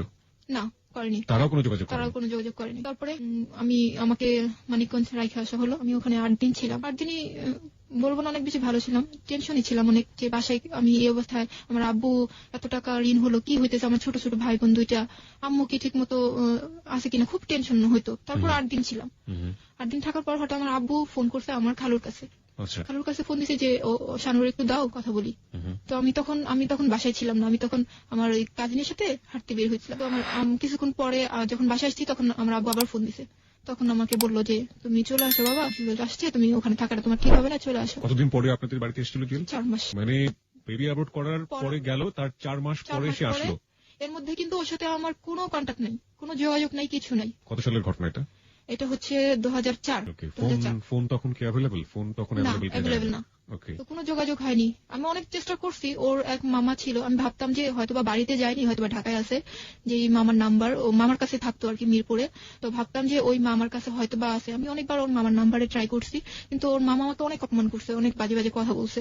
যাই হোক, তারপরে আমি ওর সাথে যোগাযোগ অনেক চেষ্টা করছি। তারপর 4 মাস যখন যোগাযোগ করতেই পারলাম না, 4 মাস পরে যখন ও আসছে, তখন আমার খুব আগ্রহ যে আমি এখানে থাকবোই না, আজকেই চলে যাবো, এরকম একটা ছিল। পরের দিন সকালবেলা আমি চলে আসছি বাসায় আসার পর দেখি যে ও আমাদের রুমে না, অন্য একটা রুমে শুয়ে আছে, অন্য একটা রুমে। আর আমাদের রুমে কিন্তু কিছুই ছিল না, বসার মতো, শোয়ার মতো। 4 মাস পরে এসে কিভাবে আপনাদের খুঁজে বের করলো? খুঁজে বের করতে যে আমার নানু বাড়িটা ছিল আপনার, আমরা যেখানে থাকি কোয়ার্টারে যেখানে থাকতাম, তার গেটের আর কি মানে অপর সাইডে। ও জানতো যে ক্যানবোর্ড কলেজটা তারপরেই শানুর নানির বাড়ি, এরকম ও জানতো। তো ওই স্কুল গেট, ওইটার জায়গাটার নাম ছিল স্কুল গেট। ওখানে যাওয়ার পরে ও আমার আব্বু বা আমার আম্মু, বিশেষ করে আমার আম্মু, যেহেতু আমার আম্মু ওখানকার মেয়ে, আমার আম্মুর নামটা বলার সাথে সাথে ওকে দেখাই দিছে যে ওরা এখানে থাকে। তারপর আমি চলে এসে দেখি ও অন্য একটা রুমে বসে আছে। সেই সময় তো আমাদের রুমে কিছুই ছিল না, কোনো ফার্নিচার, কোনো কিছুই ছিল না, সবকিছুই আমার আব্বু বিক্রি করে দিয়েছিল ঋণের টাকা পরিশোধের জন্য। তো মানে কিছুই ছিল না, একেবারে কিছু না, ফ্যানটা পর্যন্ত ছিল না আমাদের রুমে। তো ও আমাকে বললো যে তোমাদের রুমটা কোথায়? তো আমি বললাম যে পাশে। আমাকে বললো চলো তোমাদের রুমে চলো। তো ওই অবস্থায় আমার রুমে কিছুই নাই, ওই অবস্থায় ও আমাদের রুমে আসলো এবং একে একে সবকিছু বলা শুরু করলো যে 4 মাস কেন ও যোগাযোগ করেনি আমার সাথে। কি ছিল কারণগুলো? কারণটা ছিল যে 4 মাস ওর আব্বু আম্মু চাইনি যে ও এখানে যোগাযোগটা রাখুক। ও চাইছে যে ও আগে দাঁড়াক, ও আগে কিছু একটা করুক, নিজের পায়ে দাঁড়াক। হ্যাঁ, নিজের পায়ে দাঁড়াক, এরপর না হয় ও যোগাযোগটা কন্টিনিউ করবে, এরকম একটা কথা ছিল। যে ও বাসায় পড়াশোনা করতেছিল, ও ঢাকায় কোথাও সেটেল হবে, এরকম ভাবনা ছিল, যে কারণে ও আমার সাথে একদমই যোগাযোগ করেনি। আমি এটাকে খুব বেশি বড় কিছু ভাবি নেই তখন ভাবছি আচ্ছা ঠিক আছে, এটা হয়েছে, আচ্ছা এখন তো সব ঠিক হয়ে যাবে, এখন তো ও ঢাকায় থাকবে, আমি এখানে থেকে পড়াশোনা করব। আমাকে বোঝালো যে আমি ঢাকায় থাকবো, তুমি এখান থেকে পড়াশোনাটা করবা, আর আমি ঢাকায় থেকে পড়াশোনাটা করব, মাঝে মাঝে আমি এখানে আসবো, তোমার এখানে আসবো, সব ঠিক হয়ে যাবে। তখন আমার আব্বু আম্মুর সাথে ও বললো যে আন্টি, আমি ঢাকায় থাকবো, আমি এখানে আসা যাওয়া করবো, এবং সময় হলে আমি ওকে নিয়ে যাবো। আমার আব্বু আম্মু খুব বেশি ওরে দেয়নি, যে খুব বেশি চাপ দেয়নি যে এখনই তোমাকে ওকে নিয়ে যেতে হবে, এরকম চাপ দেয়নি। তো ও ঢাকায় থাকতো আর আমি আমার বাসা থেকে পড়াশোনাটা চালিয়ে যেতেছিলাম। 2005-এ আমি আবার ক্লাস 9-এ ভর্তি হই। 5-এ যখন আমি 9-এ ভর্তি হই, আর ও তখন ঢাকায়, ও আমাকে বলছিল যে জাহাঙ্গীরেও ভর্তি হয়েছিল, প্লাস ও হচ্ছে আপনার আইএল টেস্ট করতেছিল। এর মধ্যে ওর সাথে আমার কখনোই কোনোদিন কোনো বিষয়, জাহাঙ্গীরনগর ইউনিভার্সিটিতে চান্স পেয়েছিল, রাইট? পেয়েছিল। কিসে পড়তে আপনি জানতেন? না, আমি জানতাম না। ওটা ছিল আসলে, ওটা ও ভর্তি হয়নি ওখানে, মিথ্যা কথা ছিল। তখন আমাকে বলছিল যে আমি জাহাঙ্গীরে ভর্তি হয়েছি, আর প্লাস পাশাপাশি আমি আইএল টেস্ট করছি। তো আমি ওকে বিশ্বাস করছি, ওকে ঠিক আছে। তো আমি ও কি করছে যে এর মধ্যে কিন্তু ওর সাথে আমার কোনো ঝগড়া ঝাঁটি, কোনো কিছু না, মনোমালিন্য কিছুই কখনো কোনো বিষয় নিয়ে হয়নি, না ওর বাসার লোকজনকে নিয়ে, না আমার বাসার লোকজনকে নিয়ে, কোনো কিছুই হয়নি। আমি যে ও আমার সাথে ফ্লোরে থাকতেছে, আমার মাথার উপর ফ্যান নেই, ও আমার সাথে থাকতেছে, আমার বাথরুমটা অনেক দূরে, ওখানেই যাইতেছে, এমনকি সাপ্লাই পানি নেই, কল চেপে পানি বের করতে হইতেছে, ও করতেছে তাই করতেছে। এবং বর্ষার দিন আসলে টিন আসলে ওপরে, ঘরে টিন আসলে ওপরে, ওই টিন দিয়ে পানি পড়তো, ওর কোনো কিছুই মনে হতো না। ওরকম পরিবেশে ও আমার সাথে ছিল, মানায় গেছে আমার সাথে, আমি যেরকম পরিবেশে ছিলাম ও সেরকম পরিবেশে ছিল। চলতেছে ভালো ভালো, অনেক ভালো চলতেছে। ও ঢাকা টিউশনি করে যতটুকু পারতো আমাকে হেল্প করতো, 500, 300 টাকা, 200 টাকা বা 500 টাকা যখনই যা পারতো আমাকে দিত। আপনার সঙ্গে থাকতো নাকি ওর আলাদা কোথাও থাকতো? না, ও ঢাকায় থাকতো। ও আসতো সপ্তাহে 1 দিন বা 15 দিনে 1 দিন থাকতো, 2 দিন এরকম আসতো। তো খুব ভালো সম্পর্ক যাইতেছিল, কোনো প্রবলেম হয়নি ওর সাথে আমার তখন। 2006 চলে আসছে, ওর ভিসা হয়ে গেল। ও এখন আমাকে বলতেছে যে আমার তো ভিসা হয়ে গেছে, আমি তো তারিখটা সঠিক মনে করতে পারতেছি না, ও ডেটটা মনে নেই আমার, যে ওই তারিখে আমাকে চলে যেতে হবে। আচ্ছা, যাওয়ার আগে আমি কিছু জানতে চাই যে বিয়ে হলো কত সালে আপনাদের? 3 সালে। 2003 সালে। 2006 সালে এসে বলছে চলে যাবে। 3 বছর আপনারা ঘর সংসার করলেন। ঘর সংসার বলতে কি আমি আমার বাবার বাড়িতে, ও ঢাকায়, ও আসা যাওয়া করতো আমার এখানে। এই 3 বছরে আপনি কখনো বলেননি যে আপনি ওর বাবা মার বাড়ি বা আপনার শ্বশুর শাশুড়ির সাথে দেখা করতে চান? হ্যাঁ, বলছি। ও কি বলেছে? ও বলছে যে দেখো, তুমি এখন যে অবস্থা তোমাদের ফ্যামিলির, এখন আব্বু আম্মুকে আনলে তোমাদের মান সম্মান যাবে, আর আমারও মান সম্মান যাবে। ভালো একটা পরিবেশে যাও, তারপর না হয় আব্বু আম্মুকে আনবো বা যোগাযোগ করাই দিব, বা তখন কন্টিনিউ হবে সম্পর্কটা দুই ফ্যামিলির মধ্যে। এরকম ছিল। ফোনেও কখনো কথা বলেন? না, ফোনে তো আমাকে কখনো ফোনে কথা বলতেই দেয়নি। আমি বহুবার চেষ্টা করছি কথা বলার জন্য, আমাকে কথা বলতে দেয়নি। তারপর 2006 ও আমাকে। আপনার বাবা মা কেন স্টেপ নিল না? আপনার বাবা মার তো উচিত ছিল যে। আমার বাবা মা এর জন্য নেয়নি, আমি বলতেছি। যখন ও ভিসা হয়ে গেল, তখন আমার আব্বু আম্মু বলতেছে যে তোমার তো এখন ভিসা হয়ে গেছে, তুমি তো দেশের বাইরে চলে যাবা, তাহলে তুমি মেয়েকে তোমাদের বাড়িতে রেখে যাও। তখন ও বলতেছে না আন্টি, এখন সময় হয়নি, আমি দেশের বাইরে থেকে ঘুরে আসি, এর মধ্যে ওর ম্যাট্রিক পাসটা হয়ে যাবে, তারপর না হয় আমি বাড়িতে নিয়ে যাবো। এরকম কথা ছিল। যখনই এই কথাটা বলছে আমার আব্বু আম্মু যে এখন ওকে রেখে যাও, না, ও একই কথা যে ওর আগে ম্যাট্রিক পাসটা হোক, আর তাহলে আমি বাসায় একটু জোর গলায় বলতে পারবো, আর আপনারাও একটা ভালো পরিবেশে যান। আপনি কি মাঝখানে একবার ফেল করেছিলেন? হ্যাঁ, ক্লাস 9 যখন আমার বিয়ে হয়, তখন কিন্তু আমার গ্যাপ গেছে। আমি ক্লাস 2005 কিন্তু আবার 9 ভর্তি হলাম। পরীক্ষাটা কিন্তু আমি দিছি 7-এ। কোন স্কুলে পড়তেন আপনি? আমি বিও হাই স্কুলে পড়তাম। তো তখন ও 2006 এরকম তারিখ ফিক্সড হলো যে এই তারিখে চলে যাবে। কোথায় যাচ্ছ? অস্ট্রেলিয়াতে চলে যাবে। তো ও আমাকে যাওয়ার সময় 1200 টাকা দিয়ে গেল, যে তুমি এই 1200 টাকা রাখো, যাওয়ার পরের মাসেই আমি তোমাকে তোমার হাত খরচ পাঠিয়ে দেবো, যেহেতু তোমার সামনে পরীক্ষা। এরকম বললো। খুব অবাক কাণ্ড যে আমি আমার হাজবেন্ডকে, দেশের বাইরে চলে যাচ্ছে, আমি আমার হাজবেন্ডকে এয়ারপোর্ট পর্যন্ত দিতে আসতে পারিনি, আমাকে নেয়নি। ওর ফ্যামিলি, ও বাড়িতে আমার এখান থেকে চলে গেছে 2 দিন আগে আমার সাথে দেখা করে চলে গেছে। তারপর তার 2 দিন পরে ও অস্ট্রেলিয়াতে চলে গেছে, মানে আমার এখানে 2 দিন আগে, তারপর ও বাড়িতে গেছে, বাড়িতে যে ওখান থেকে 2 দিন পরে অস্ট্রেলিয়াতে চলে গেছে। এর মধ্যে ও আমার সাথে এয়ারপোর্টে নেমে আমার সাথে কথা বলছে যে আমি এখন প্লেনে উঠবো, এখনই আমি ভেতরে যাব। এরকম ওর ফ্যামিলি আসছে, সেখানে আমাকে নেয়নি। এয়ারপোর্টে ওর ফ্যামিলি সবাই আসছে ওকে বিদায় দেওয়ার জন্য, কিন্তু আমি যাইতে পারিনি, আমাকে নেওয়া হয়নি। আমি বহুবার বলছি যে আমাকে নিয়ে যাও, এটাই তো সুযোগ দিয়ে ওদের সাথে আমার দেখা হইলো, কথাবার্তা হইলো, একটা মিল হয়ে যাবে, আমাকে নিয়ে যাও। তো নেয়নি, যে এখনই তোমাকে ওখানে মিট করাবো না, এরকম বলতো। যাই হোক, চলে গেছে অস্ট্রেলিয়াতে। যাওয়ার পরেই আমাকে ফোন দিছে যে আমি পৌঁছাইছি। এর মধ্যে কিন্তু ওর ফ্যামিলির সাথে আমার কোনো যোগাযোগ নাই। ও যে অস্ট্রেলিয়াতে চলে গেছে, আমাকে তারা যে রিং দিয়ে বলবে যে তুমি মন খারাপ করো না, বা তুমি থাকো, আমরা আসি, কোনো সান্ত্বনা, কোনো কিছুই আমার ছিল না। ও আমাকে ফোন দিত, ওর সাথে আমার কথা হইতো, এবং আমি ওর কাছ থেকে জানতে পারতাম যে ওর ফ্যামিলি এখন কি করতেছে, কোথায় আছে, কি মানে কেমন আছে, কি হইতেছে, এরকম আমি ওর কাছ থেকে জানতে পারতাম। কিন্তু ওর ফ্যামিলির সাথে আমার কখনো যোগাযোগ হয়নি।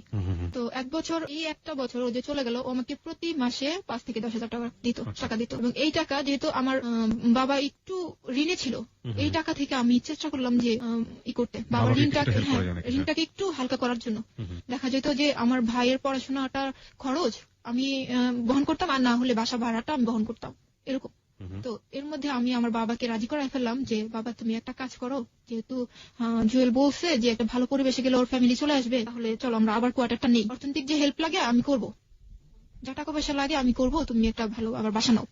তো আমার বাবা আমার কথাতে রাজি হয়ে গেল। তো বাসা নেওয়ার জন্য আবার দরখাস্ত করাতে অল্প দিনের মধ্যে আমাদের বাসাটা হয়ে গেল। তো আমরা বাসায় উঠলাম। বাসায় যখন উঠি তখন আমাদের কিছুই ছিল না, জাস্ট শুধু কাঁথা বালিশ, এই, আর আমরা 6 জন মানুষ। এই তো বাসাটা হওয়ার পরে যখন আমাকে টাকা দেওয়া শুরু করলো, তখন আমি আস্তে আস্তে একটু ফ্যামিলিটাকে মানে চেঞ্জ করার চেষ্টা করতেছিলাম, যে দেখি এখন একটু ভালো পজিশনে নেওয়া যায় কিনা। আমার ভাইটা তখন ইন্টার পাস করে ফেলছে। তো 2006টা আমি এভাবেই টাকা নিতেছি, আর ওকে বলতেছি যে আমি এই টাকাটা এই মাসে এই করতেছি। যখনই আমি ওর কাছে টাকার হিসাবটা দিতে যাই, একটা কথা কি যে না, আমি এই হিসাবটা শুনতে চাই না। কেন শুনতে চাইবা না? না, কেন শুনতে চাই না? এটা তোমার হাত খরচ টাকা, তুমি যা ইচ্ছা তুমি তাই করো, কিন্তু আমি এটা শুনতে চাবো না, এরকম। তো আমি কিন্তু প্রতি মাসে ওকে হিসাব দিতে চাইতেছি, কিন্তু ও নিতে চাইতেছে না। যাই হোক, তারপরে আমার ফ্যামিলিটা অনেকটা একটু ভালোর দিকে চলে আসছে। 2006 পার হয়ে 2007 চলে আসছে, জুয়েল দেশে আসবে। আমি তো অনেক হ্যাপি যে 1 বছর পর ও আসবে, খুবই খুশি। আমি ওরে আনতে যাবো এরকম একটা চিন্তা ভাবনা ছিল যে আমি যাবো এয়ারপোর্টে, কিন্তু ও চলে আসছে, ওর ভাই নিতে আসছে ওকে।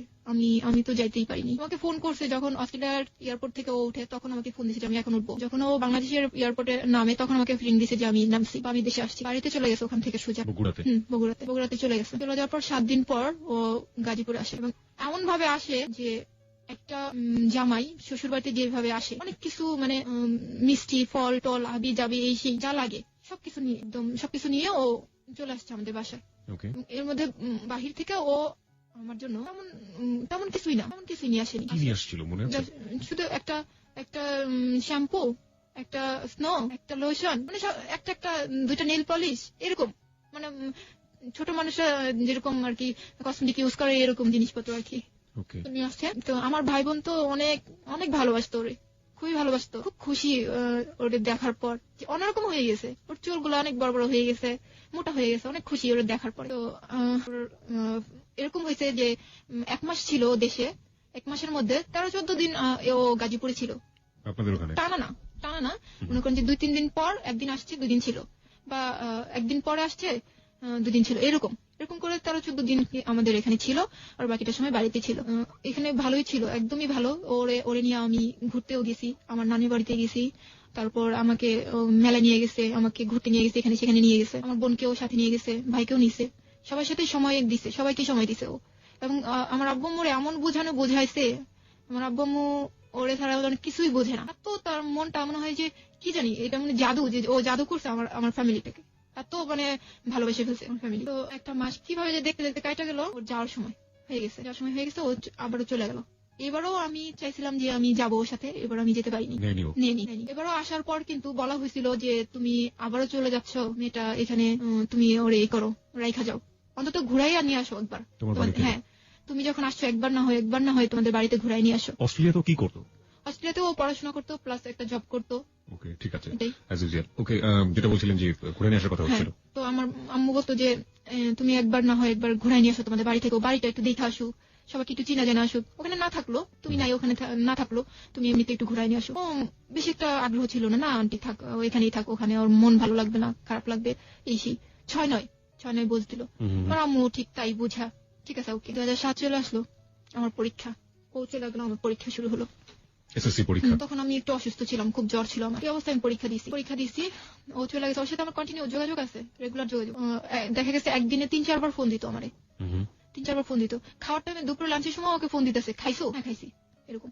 রাত্রেবেলাও ফোন দিত, খাইছো? হ্যাঁ খাইছি। পরীক্ষা কেমন হলো এরকম জানতো, 3-4 বার তো ফোন দিতই, একদিনে দিত।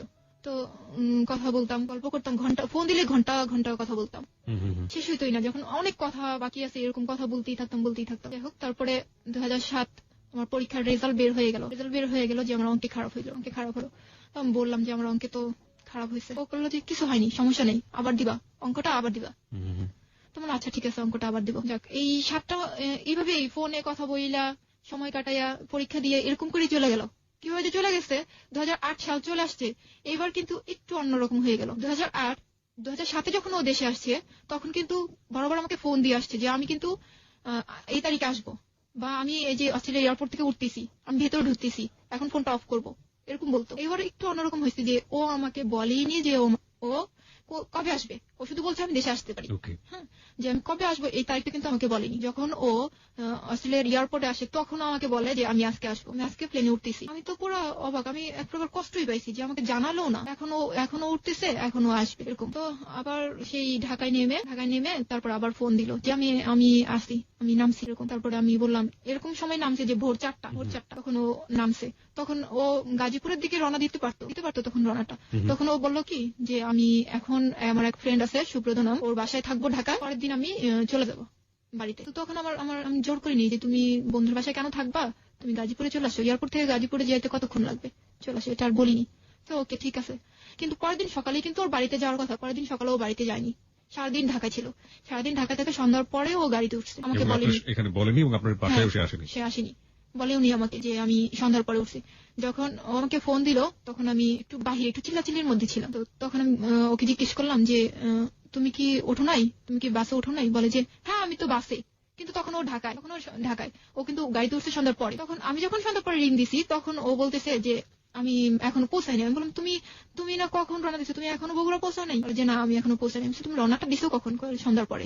তাহলে তো তুমি গাজীপুরে আসতে পারতো, আমার সাথে দেখাটা করে যেতে পারতা, বা তুমি আসতে পারো না আমাকে তো বলতে পারতো যে শানু তুমি এই জায়গাটা আসো, তোমার সাথে দেখা করে যাই, এটা তো বলতে পারতা। বেশি মানে মনে হলো কি একটু বিরক্ত টাইপ, যে আমার কথা শুনতে ওর ভালো লাগতেছে না, এরকম রেখে দিল। রেখে বাড়িতে চলে গেল। তখন মানে ঈদ ছিল। ও ঈদটা করে, ঈদটা ছিল 7 তারিখে, ও আসলো 13 তারিখে ও গাজীপুর আসলো। আসার পরে একটু চেঞ্জ এরকম আসলো যে ও বলতেছে যে আমি আজকে আসবো। ও বের হয়েছে বাসা থেকে আজকে, যে আমি আজকে আসবো, কিন্তু ও আজকে আসেনি আমার কাছে। আজকে সকালে ও রওনা দিছে, পরের দিন রাত 1টায় ও বাসায় আসছে। তাও ওকে যায় নিয়ে আসতে হয়েছে। হ্যাঁ, নিয়ে আসতে হয়েছে। মানে গেটে তো আমাদের যে আমরা তো বাসায় থাকতাম, গেটে কিন্তু ওকে একা আসতে দিবে না, বা কোনো গেস্ট আসলে আসতে দিবে না। যার গেস্ট তাকে রিং করা হবে, তারপরে যায় নিয়ে আসবে। তারপর আমার ভাই যায় নিয়ে আসলো, ওকে নিয়ে আসছে। তারপর আমি এর মধ্যে যে কাজটা হয়েছে যে আমি যখন আসতেছে না, আসার কথা বলেও আসতেছে না, আমি বারবার শুধু ফোন দিতেছি যে তুমি কোথায়, তুমি এত লেট হয়, আর আমি বাসায় রান্না করে বসে আছি, তুমি এত লেট করতেছো কেন, তাড়াতাড়ি আসো। ও বলতেছে আমি ব্যাংকে বসে আছি, ঢাকার ব্যাংকে বসে আছি। ব্যাংকে কি করো? ব্যাংকে কাজ আছে, ব্যাংকে বসে আছি। কিন্তু ও ব্যাংকে ছিল না, ও ছিল দিনাজপুর। যখন ও আসলো তখন রাত 1টা। দিনাজপুর ছিল, এটা আপনি পরে জেনেছেন? হ্যাঁ, পরে জেনেছি। তো ও রাত্রে আসলো, রাত্রে খাওয়া দাওয়া করে আমরা ঘুমাই গেলাম। পরের দিন ও আমাকে বাণিজ্য মেলায় নিয়ে যাবে, বাণিজ্য মেলায় ঘুরতে নিয়ে যাবে। দিনাজপুরে কি করছিল? আমি বলতেছি এখনই যাবে, দিনাজপুরের ঘটনাটা এখনই যাবে। তো আমি বলতেছি বাণিজ্য মেলায় যাবো। খুব রাতের কথাটা তো আমি ভুলে গেছি, যে আমাকে সারাদিন ঘুরে আসি, পরের দিন রাত্রে আসছি, এটা আমি ভুলে গেছি। বাণিজ্য মেলায় ঘুরতে যাবো, খুব খুশি। পরের দিন ওর সাথে আমি বাণিজ্য মেলায় ঘুরতে যাবো। বাসে যখন উঠছি আমি, কতখানি যাওয়ার পরই ওর একটা ফোন আসলো। ফোনটা ছিল ওর এক ফ্রেন্ডের গার্লফ্রেন্ডের। তো ও ফোন দিয়ে ওরা যখন কথা বলতেছে, আমি তো ও পাশের কথাগুলো শুনতে পারতেছি না, বাট ও যে আনসার করতেছে এগুলো কিন্তু আমি শুনতে পারতেছি। এরকম ছিল কথাগুলা, যে আমি তো ইচ্ছা করে যাইনি, কাজলই আমাকে জোর করে নিছে। ও পাশ থেকে কি বলছে আমি জানি না। ও আবার বলতেছে যে কাজলকে আমি জোর করে নিনি, কাজল আমাকে জোর করে নিছে, এরকম বলতেছে। আমি বুঝতে পারলাম যে ও ঢাকা ছিল না। তখন ওকে আমি তখনই কিছু জিজ্ঞেস করিনি। বাণিজ্য মেলায় গেলাম, ওদের সাথে দেখা হলো, ওরাও ছিল, ওর গার্লফ্রেন্ড, ওর বন্ধু, আর বন্ধুর যে গার্লফ্রেন্ড ছিল ওরাও ছিল ওখানে। ওদের সাথে প্রথমে পরিচয় করা দিল আমাকে, যে আমি ওর কাজিন হই। ওদের সাথে পরিচয় করা দিল যে আমি ওর কাজিন হই। কিন্তু যে ভাইয়াটা ছিল, ওই ভাইয়াটার যে গার্লফ্রেন্ড ছিল, সে তো তার গার্লফ্রেন্ডকে পরিচয় করে দিতেছে যে সে আমার গার্লফ্রেন্ড। তার কি প্রবলেম যে সে আমাকে পরিচয় করে দিল আমি তার কাজিন? আমি খুবই অবাক হই। আমি তখন মানুষের সামনে কিছুই বলি নাই। আমি বাণিজ্য মেলা ওর সাথে দিব্যি ঘুরে বেড়াইছি, খাওয়া দাওয়া করছি, ঘুরছি ফিরছি, বাসায় চলে আসছি। চলে আসার পর আমি জিজ্ঞেস করছি যে আচ্ছা তুমি আমাকে ওদের সামনে কাজিন পরিচয় করা দিলা কেন? কি তোমার কাজিন? বলে কি না, এখনই সবাইকে সবকিছু জানাতে চাই না, তাহলে আমার অনেক অসুবিধা হবে। ও যেহেতু ওর গার্লফ্রেন্ডকে পরিচয় করেছে, তুমি তো বলতে পারতা যে এ আমার গার্লফ্রেন্ড। তুমি বউ পরিচয় না করাই দিলাম, তুমি তো বলতে পারতো যে এ আমার গার্লফ্রেন্ড। নাকি না, এটার অনেক প্রবলেম হবে, আমি অস্ট্রেলিয়াতে থাকি, আমার অনেক প্রবলেম হবে, আমি এখনই কিছু জানাতে চাই না, আমি যে বিয়ে করছি এটা আমি এখনই জানাইতে চাই না, এরকম একটা বোঝ দিল আমাকে। তো আমি তাই বোঝমাই না, ওর কথা মতো চুপচাপ, আর কোনো কথা বাড়াইলাম না, কথা বাড়াইলে ঝগড়া হবে, এর জন্য কথা আর মানে বাড়াইলাম না। ও আমার সাথে এত মিথ্যা কথা বলে। আমরা সবাই টেলিভিশন দেখতেছি একসাথে বসে, এর মধ্যে ওর ফোন আসছে। ফোন আসার পর ও কি করলো, ও সবার সামনে থেকে উঠে বাহির রুমে যায়, দরজাটা আটকায়া কথা বলতেছে। এর মধ্যে আমি আবার উঠে যাই ওর রুমে যাওয়ার জন্য, দরজা ধাক্কা দিলাম, দেখি দরজা আটকানো। আমি ভাবলাম যে কি ব্যাপার, দরজা আটকা কার সাথে কথা বলে? আমি অত বেশি মানে অবিশ্বাসের কিছু ছিল না। আমি কথা জানি কার সাথে বলতেছি, এরকম একটা নিলাম। আমি চলে আসলাম। চলে আসার পরে দেখি অনেকক্ষণ হয়ে গেছে ও কথাই বলতেছে। তারপর আমি দরজা নক করলাম, নক করার পরে খুললো। তারপর আমি জিজ্ঞেস করলাম যে কার সাথে এতক্ষণ তুমি কথা বলো? দরজা আটকা? বলো যে বাসায় কথা বলছি। বাসায় কথা বলতেছো, দরজা আটকা কথা বলা লাগবে কেন? এটা লুকানোর কি? তুমি গাজীপুরে আসছো, গাজীপুর তোমার শ্বশুর বাড়িতে আসো, এটা কি তোমার ফ্যামিলি জানে না? এটা না জানার কি আছে? তুমি লুকায় কথা বলো কেন? বলো যে না, আমার বাসায় জানে না যে আমি গাজীপুরে আছি। জানে না মানে? তুমি বলো না যে তুমি গাজীপুরে তোমার শ্বশুর বাড়িতে? না, বলি না। কেন না? এটা কি বলে আসতে হয়? কোনো সন্তান কি তার বাবা মাকে বলে আসে যে আমি শ্বশুর বাড়িতে যেতেছি? তা তো বুঝতেছে যে আমি গাজীপুরে যেতেছি।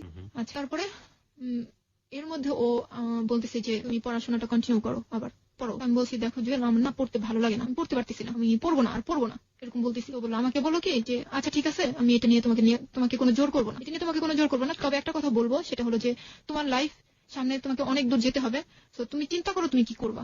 ওকে, জুয়েল সম্পর্কে আমরা জানি, ওই স্টুডেন্ট হিসেবে কেমন ছিল? খুবই ভালো ছিল। এসএসসি ইন্টার রেজাল্ট কি ছিল ওর? এসএসসি এ প্লাস ছিল, ইন্টারও এ প্লাস ছিল না, বাট কাছাকাছি এরকম ছিল। ঠিক আছে, তারপর? তো আমাকে এই কথাটা বললো। তো আমি অত পড়াশোনাটা সত্যি আমার এটাই ভুল মনে হয়, যে আমি এটাই আমার মনে হয়নি যে এটা না করলে আমার প্রবলেম হবে। আমি বলছি আরে জুয়েল তো বলছে যে এটা তোমার ইচ্ছা, তুমি কি বুঝো তুমি কি করবা। আমি ভাবছি আর না করলেও চলবে, পড়াশোনাটা ছেড়েই দিলাম, বললাম না। এসএসসি পরীক্ষা দেওয়ার আগে আপনি ছেড়ে দিলাম, বললাম না। তো 2008 ওর সাথে একটা ঝগড়া হয়, কি নিয়ে ঝগড়া হয় যে আমি পড়বো না। ও বলতেছে, ও কিন্তু জোর নাই যে জোর করতেছে না তোমাকে পড়তেই হবে, এরকম না, যে তুমি ভাবো তুমি কি করবা। আর আমার এরকম হতো যে যখন আমাকে পড়ার বিষয়টা বলতো আমার একটু রাগই হতো, কি বারবার শুধু একই কথা, পড়া, আমি পড়বো না, আমার হবে না, আমি পড়বোই না, এরকম বলতাম। কেন আপনি চিন্তা করতেন যে আপনার পড়া হবে না, সবাই যদি সবার এটা পড়া? আমি বলি, আমি যখন এসএসসি পরীক্ষা দিই, যখন আমার অঙ্কে খারাপ হলো, তখন কিন্তু আমি যখন আমি রেজিস্ট্রেশন করতে গেলাম, আবার যখন রেজিস্ট্রেশন করতে গেলাম, তখন স্যাররা আমাকে আটকাই দিল। কি কারণে আটকাই দিল? যে তুমি অঙ্কর যে পরীক্ষাটা, টেস্ট পরীক্ষাটা, এটা দাওনি, তোমাকে ফাইনাল পরীক্ষা দেওয়ানো যাবে না। এর জন্য আমার মনেই ভেঙে গেছে যে আমি একটা পরীক্ষা দেবো, আমি তো জানতামই না যে টেস্ট আবার দেওয়া লাগবে অঙ্ক পরীক্ষাটা। আচ্ছা, আমি আর পড়লামই না। তো ওর শুধু একই কথা ছিল যে তুমি করো, তুমি ভাবো তুমি কি করবা। কিন্তু ওর মনে কি ছিল বুঝিনি। তারপর 2008 15 দিন ও আমার কাছেই ছিল। আর 15 দিন, 2 মাস ছিল, 2 মাসের মধ্যে 15 দিন ও আমার কাছে ছিল, বাকি সময়টা ওর বাড়িতে ছিল এবং বিভিন্ন কাজে ও ব্যস্ত ছিল। যে হয়েছে যে সম্পূর্ণটা বাড়িতে ছিল না, ঢাকা ছিল বা কোনো বন্ধু বান্ধবের বাসায় ছিল, এরকম। 15টা দিন আমাকে দিছিল। তারপর এর মধ্যে 2008 ওরকে নিয়ে আমি আমার মানিকগঞ্জ আন্টির বাসায় ছিলাম 8 দিন। ওখানে আমি ঘুরতে যাই, আমার নানু বাড়িতে যাই, এখানে সেখানে ঘুরেও বেড়াইছি, সময় দিয়েছে আমাকে। তো যখন ওর যাওয়ার সময় হয়ে গেল, তখন আমার আম্মু আবারও বলল যে এইবার ওকে রাইখা যাও, ও যখন পড়াশোনা করবে না, এবারও রাইখা যাও। হ্যাঁ, শ্বশুরবাড়িতে এবার রাইখা যাও। বলে যে না, ও শুধু মেট্রিক পরীক্ষাটা দেখ, আমি ওরে বাসায় ঠিকই তুলে নিব। আচ্ছা, আপনার ভিতরে কি এরকম একটা চিন্তা কাজ করেছিল যে বিয়ে যেহেতু হয়ে যায়, বিয়েই তো আসলে মেয়েদের লাইফের একটা আসল ডেস্টিনেশন, পড়াশোনা না করলেও চলে, এরকম একটা ব্যাপার সম্পর্কে কাজ করতো? কাজ করতো এরকমই যে বিয়ে যেহেতু হয়ে গেছে, আর পড়াশোনা করে কি হবে, আর কি দরকার। কিন্তু অদ্ভুত একটা ব্যাপার, আমি শ্রোতাদেরকে একটু অ্যাড্রেস করতে চাই এই সুযোগটাতে। সেটা হচ্ছে যে এটা কিন্তু মানে অস্বাভাবিক কোনো কিছু না। আমরা মেয়েদের ক্ষেত্রে এরকম দেখে থাকি যে অনার্স মাস্টার্স কমপ্লিট করার পরেও, বিয়ে করার পরে অনেকেই জব কিছু করেন না, পড়তে হয়েছে তাই পড়েছেন। 1 2 নাম্বার আরেকটা জিনিস দেখা যায়, সেটা হচ্ছে বিয়ে হয়ে গিয়েছে, অনেক সময় দেখা গেল অনেক ভালো ছাত্রী ছিল, বিয়ে হয়ে গিয়েছে, তারপরে পড়াশোনা ইচ্ছে করে বন্ধ করে দেয়। এটা পারিবারিক ভাবেও যেমন সমর্থন করা হয়, এবং একই সাথে মেয়েরও একটা ব্যাপার থাকে। যেমন আজকে শানু বলছে যে না, ওর মধ্যে একটা চিন্তা ভাবনা এইভাবে গ্রো করেছিল যে বিয়ে যেহেতু হয়ে গেছে আর পড়াশোনা করে কি হবে। যাই হোক, এই ব্যাপারটা আসলে কতটা ভালো কতটা মন্দ সেটাই গল্প থেকে উঠে আসবে, আপনারা শেষ পর্যন্ত শুনবেন আশা করছি। শানু, তারপর কি হলো? তারপর ও চলে গেল, সময় হয়ে গেল ওর যাওয়ার। 2 মাস দেশে থাকার পর ও চলে গেল। চলে যাওয়ার পর যেটা হলো যে আমার যে নাম্বার ছিল, বাঙালি নাম্বার, সেটাতে অস্ট্রেলিয়া থেকে একটা মেয়ে ফোন দেওয়া শুরু করলো। আপনার নাম্বারে? হ্যাঁ, আমার নাম্বারে। আমি এর আগে একটা কথা বলিনি, সেটা হলো যে যখন আমি একটা গ্রামীণ নাম্বার ইউজ করতাম প্রথম, তখন আমার নাম্বারে একটা ফোন আসছিল। তখন আমাকে পরিচয় দেয়নি, যা শুধু বলছিল যে আমি অস্ট্রেলিয়া থেকে। তখন আমি ভাবছি যে এটা হয়তোবা জুয়েলের কোনো ফ্রেন্ড হবে, তখন ভাবছিলাম যে হয়তোবা ওর ফ্রেন্ড হবে। তারপর যখন আমি জুয়েলকে জিজ্ঞেস করছিলাম যে আচ্ছা তোমার কি কোনো ফ্রেন্ড আছে, এরকম দুষ্টামি করে আমাকে ফোন দিছিল একটা মেয়ে। তো বললো যে তুমি এক কাজ করো, কোথা থেকে কোন মেয়ের কোন কাহিনী শুনছো, কি শুনছো না শুনছো, তুমি এক কাজ করো, তুমি নাম্বারটা চেঞ্জ করে ফেলো। তখনই আমি নাম্বারটা আসলে চেঞ্জ করে ফেলি ওর কথাতে। জুয়েল বলে যে আপনাকে নাম্বারটা চেঞ্জ করে ফেলো। তো আমি নাম্বারটা চেঞ্জ করে বাংলাদেশ নাম্বারটা নিই। যখন ও 2008 চলে গেল, তখন আমার এই নাম্বারে ওই মেয়েটা ফোন দেওয়া শুরু করলো। ফোন দিয়ে যেসব কথা হইতো, যে কথাটা ছিল এরকম যে তুমি কি জুয়েলের ওয়াইফ? আমি বললাম আপনি কে? আমি জিজ্ঞেস করলাম আপনি কে? তো বললো আমি কে সেটা তোমাকে বলছি, তার আগে বলো যে তুমি কি জুয়েলের ওয়াইফ? হ্যাঁ, আমি তো জুয়েলের ওয়াইফ। আপনি কে? তখন আমাকে বলে যে আমার নাম সোমা। আমি অস্ট্রেলিয়া থাকি, আর জুয়েলের সাথে আমার 2 বছর ধরে রিলেশন। মানে কিসের রিলেশন? দুজনকে ভালোবাসে 2 বছর ধরে? হ্যাঁ। তখন শুনে কোনো রকমই মনে করিনি, মনে করছি যে দুষ্টামি, আমার সাথে ফান করা হচ্ছে, সবাই মিলে মনে হয় একসাথে বসে দুষ্টামি করতেছে, এরকম মনে করছিলাম। যখন একের পর এক, দিনের পর দিন আমাকে এরকম ফোন দেওয়া হয়, আজে বাজে কথা বলা হয়। মাঝে মাঝে কথা বলতো মানে আপনাকে এরকম ছিল যে কথাগুলো এরকম যে তুই, মেয়েটাকে তুই করেই বলতো যে তুই স্কুল পাস না করতেই তুই এত কিছু করছিস, সেই মেয়ে যে কতটা ভালো আমার জানা আছে, ওর ফ্যামিলি কিভাবে মানবে, এরকম। তারপর বিভিন্ন গালিগালাজও দেওয়া হয়েছে আমাকে। একটা মেয়ে আরেকটা মেয়ের এত বড় শত্রুতা? গালিগালাজ দেওয়া হয়েছে। আর আমাকে যেটা বলতো যে জুয়েল সম্পর্কে আমাকে বলতো যে আমি ওকে তো এখানে অস্ট্রেলিয়াতে জুয়েলকে আমি চাবুক মারি, দিন ওকে চাবুক মারা হয়, আর ওকে তো আমি ছাড়বো না, আর দেখবো তুইও কিভাবে অস্ট্রেলিয়াতে আসিস, আমাকে এরকম বলতো। চাবুক মারি মানে কি? চাবুক মারি বলতে বুঝাইছে যে ও জুয়েল যে ও এটা জেনেও যে ও বিবাহিত বউ আছে বাংলাদেশে, এটা জেনেও ওর সাথে কেন রিলেশন করলো। আচ্ছা, এটা জানার মানে এটা করে ও কেন ওই মেয়েটার সাথে এরকম করলো, এটার জন্য ওকে প্রত্যেক নিয়ত একটা হয়তো বা এরকম একটা পজিশন সৃষ্টি করে যে এটাকে চাবুক মারা বলে, এরকম এরকম হয়েছে যে যখন ও যাওয়া শুরু গেল, তখন থেকে আমাকে ফোন দেওয়া খুবই কম দিত। 15 দিন পর বা এরকম হতো, 15 দিন পর ও ফোন দিত না। আমি যখন ওকে এই বিষয়টা নিয়ে যখন ওর সাথে কথা বলবো এর জন্য যখন আমি ফোন দিতাম, তখন আমাকে বলতো যে আমি তো ব্যস্ত, আমি তোমাকে পরে ফোন দিতেছি, এরকম বলতো। তারপর দেখা যেত যে 15 দিন 20 দিন পরে আমাকে ফোন দিত। একটু অবাকই হই যে মানুষ প্রতিদিন 3-4 বার ফোন দিত, সে মানুষ 20 দিন হয়ে গেছে, 15 দিন হয়ে গেছে, আমাকে ফোন দেয় না। তখন আমি ওর আচরণে আর মেয়েটার কথাবার্তায় একটু সন্দেহ করা শুরু করি। তখন আমি মেয়েটাকে অনেক কিছু জিজ্ঞেস করি যে আপনারা কতদিন ধরে রিলেশন করছেন, আপনি কি যে জানেন না যে ওর ওয়াইফ আছে? বলে যে না, আমি জানলে, আমি একটু শিক্ষিত মেয়ে, আমি ঢাকা জাহাঙ্গীর থেকে ইংলিশ অনার্স করছি, তারপর এখানে এসে আমি নিজে জব করি, নিজে পড়াশোনা করি, আমি কি জেনে শুনে এই কাজটা করবো? জাহাঙ্গীরনগর ইউনিভার্সিটি থেকে ইংলিশ অনার্স করেছে। তো আমি কি জেনে শুনে এই কাজটা করবো? তোমার কি মনে হয়? আমাকে জিজ্ঞেস করতেছে। তো বললাম আমি আসলে আমি জানি না।